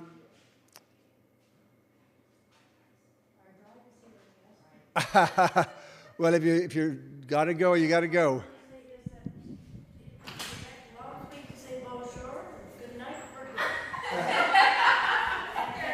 All the groceries at IGA have the pictures of the food on the can. Good night, and besides, I love Quebec. Thank you. Yes, sir. The topic would be FRQ places. I was in the armed forces and the reserves, and I was on pretty much like the active force on guard duty at the police stations. At one of the, I believe it was Station 9, just on the streets of Pointe St. Carlos. And some of the fellows from my platoon, we had full gear, including bulletproof vest, to protect and work alongside with the Montreal police for the bombing. I was stationed, my regiment was stationed over in the part of what now? On Brewster Street. And they're quite a big building. It's like almost 4 blocks long and about a block and a half wide. And there's the Provo Corps, Service Corps, and Ordnance Corps. At that time I was in the Ordnance Corps. Not long after that day, I was transferred from Ordnance Corps to the Iron Mars, which is the detachment of the RCRs. But that was, I was called out for protecting the people, civilians, and government associates, police. So how did it feel at the time? Did it feel really scary and dangerous? Yes, because when you walked out, you don't know who was walking behind you or in the car. At some points, a while back, it was that they had to drive me home from the armory because we had to get out of our uniform and go back into a civilian clothes. So we had military escort, which is we call them MPs, military police, with their vehicles to drive directly to our door and make sure that we got to the door. They would walk you through the door, okay, and make sure that you were in your house safely, and then they would, go back to wherever they had to go. Mm-hmm. But yeah, it was scary. Yeah, well, It was frightening, and I think we need to remember that, and hopefully we never get back to that. No one would ever like to live through that again. And that's not really the direction that Bill 96 is going in. It's not a popular law. It's mostly bureaucrats. And what was mostly happening is bureaucrats not fully understanding the law or using it to project their own prejudices and saying, well, I can't speak to you in English, or I don't have to speak to you in English. When the politicians are saying, well, if it's a medical service, you'll get it in English. So there's a lot of confusion. I mean, the worst part of Bill 96 is just that it is very, very unclear about what the purpose is and what's going on with it, and whether it's more about protecting rights or protecting the right of workers to work in French. And the less there is clarity, then anecdotes start spreading around. I mean, I've heard some terrible things. I have no idea whether they're representative. I don't know, even if they're true. But there's this sense of, things are changing, and not in a good way. And when the CAQ was elected, if you remember that when the CAQ was elected, they were this party that was neither traditionally separatist nor federalist, and they were kind of like, they don't know what they are, who would ever vote for them? And it was because of the decline of the Parti Québécois and the decline of the Liberal Party, the lack of credibility that the CAQ got in. And the CAQ realized, with a very clever political insight, that if we grab the identity dossier and stir up a bit of fear, we can push the Liberals right back to the west side of Montreal Island, and we can maybe eliminate the Parti Québécois, which they effectively did. So in terms of political science, very clever. In terms of social structuring, very bad idea, because it undermines the social fabric. But I felt, and a lot of people felt, that it was only about winning the election. And at the minute the election was over, Legault and the gang would say, okay, let's just calm down. We got a little carried away, and he would have consolidated on his core and would have expanded it. But he keeps going for narrowing it and alienating anybody who's not mother tongue Francophone. And even a lot of Francophones are going, no, this is not the kind of government we want. So frankly, I have to say, I'm not sure what the agenda is. I'm not sure. Maybe he's just got so addicted to the adoration of his bloc, of his core group, that he just can't think more broadly. And that's kind of scary as a thought, politically. So you have some other folks out there who haven't said anything. You have thoughtful faces. Anybody want to add a comment? I got one from online. Yes. It's from Colleen Harrison. So she's kind of asking pretty directly, do you think this law is making relations worse between Francophones and Anglophones? I think in the everyday kind of fabric. Well, I think the answer to that is not simple. Just as the law is heard differently by Francophones and non-Francophones, Francophones hear, is our language threatened? And they go, yes, honestly. That's what they hear. And they say, yes, honestly. What non-Francophones hear is, you are the problem. And we go, no. And so I think a lot of Francophones feel that, no, there's not a problem, especially if they don't know any Anglophones and if they don't hear it from Anglophone friends or relatives. I think a lot of Francophones don't feel this has made things worse. They feel that it's a law that has helped actually protect French. But anybody who's not a mother tongue Francophone or anyone who's a person of color feels threatened. So it has made it worse from that side. And how we get the message out to the majority, like, is this what you want? And I think all those of us who have relatives and friends who are Francophones, they're saying, no, that is not what we want. I mean, there are ways of protecting French without alienating everybody who's not a mother tongue de souche Francophone. So that's kind of a roundabout answer to your question, but I think it really is operating at two levels.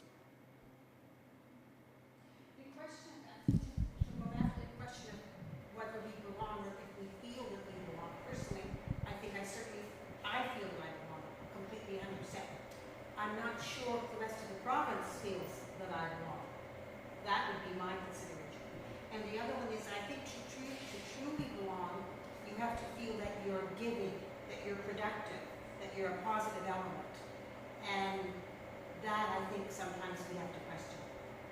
Are we having a positive effect? Is the Anglophone factor positive? I think that's a very, very insightful comment. We determine whether we belong in our own mind. Are we always accepted? I think most of us have the experience of the people we work with, our neighbors, people we go to school with, they do accept us. I mean, at a theoretical level, there's this sort of the myth of the white Anglo-Saxon Protestant boss that is out there. I mean, I was once at a conference and I told an anecdote about being an English language writer on multinational, international productions, and everybody else on the team was Francophone.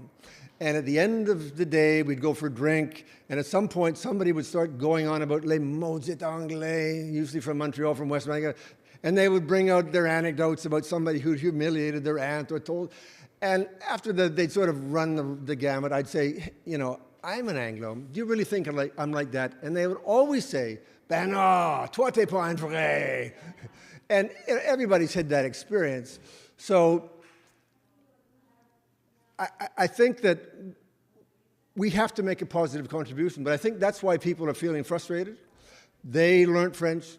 They sent their kids to school in French. They respected the spirit of Bill 101. They tried to, you know, protect and promote French. And what they get for it is Bill 96, which says, well, you got there, which was a high bar, but now we're putting the bar up there, and you might be going higher next summer. So people are going like, what? You know, when is this going to end? When am I finally going to get my papers saying I'm a Quebecer and I belong? So that's part of the frustration, absolutely. Well, we've probably used up a lot of your time. So again, thank you for coming out tonight. Do we have any more questions online? One more online. So I'll answer this question now. I'm going to turn it, I'll turn it into a question. It's from Sharon Lego, who I think lives here on the coast. She's saying, I think Francophones may also feel oppressed. And here's how I'll turn it into a question. Do you feel like Francophones are oppressed for those who want to learn English and who are Francophone? Are Francophones oppressed? For wanting to learn English, those that want to learn English, yeah. Actually, I know Cheryl, but I wish I could understand the question better. Well, that's because I made it a question. She said they are frowned upon in English if they want to learn and use English in Quebec. Do you feel that's true? Oh, that can be true. Well, yeah. And that's part of the complication. You know, if somebody, if somebody switches back and forth from English to French, the periods where they're speaking English, they can be looked upon negatively by their Francophone neighbors. I mean, I'll give you an example. I was at a birthday party, and the wife is Francophone, the husband's Anglophone, they have 3 kids, the friends are a mix, and they're talking to their friends and neighbors and speaking to them bilingually. And at one point, it might have gone on a bit too long in English by the woman who was the Francophone, and one of her friends said, "Ben voyons donc, en français!" And then these two got into a big argument about what's the appropriate protocol for when you can speak English and how much. So yeah, it can be problematic for somebody wanting to speak English. And at a more functional level, if you're working in a bureaucracy and you see somebody needs to be served in English, you could get in trouble with the union. You could get in trouble with your colleagues. You know, it's not clear exactly when and how you can speak English. So there are situations like that which are more important, actually, when somebody needs to be getting a service in English, particularly if it's in the health area, where they can feel intimidated. And so, you know, sometimes it's like self-censorship. Somebody who can speak English and might even want to speak English is just afraid that they're going to get in trouble, and so they won't. And again, it's the ambiguity of Bill 96 and the fact that it just has this sort of insidious twist to it that makes that question even really possible. Yeah. Well, on that cheerful note, sounds like the bit at the end of the life of Brian, you know, we'll just go off singing. It's always nice to be happy. So thank you for coming out. I should mention that the film, even though I bring you out to a screening because I think the conversation is important, the film is actually available on YouTube. So if you want to see it again, or if you want to share it with some friends, or if you're at home and you want to share it with some friends, it's simply the name of the film, What We Choose to Remember, .ca, and go have a look at it. So thank you for coming out tonight.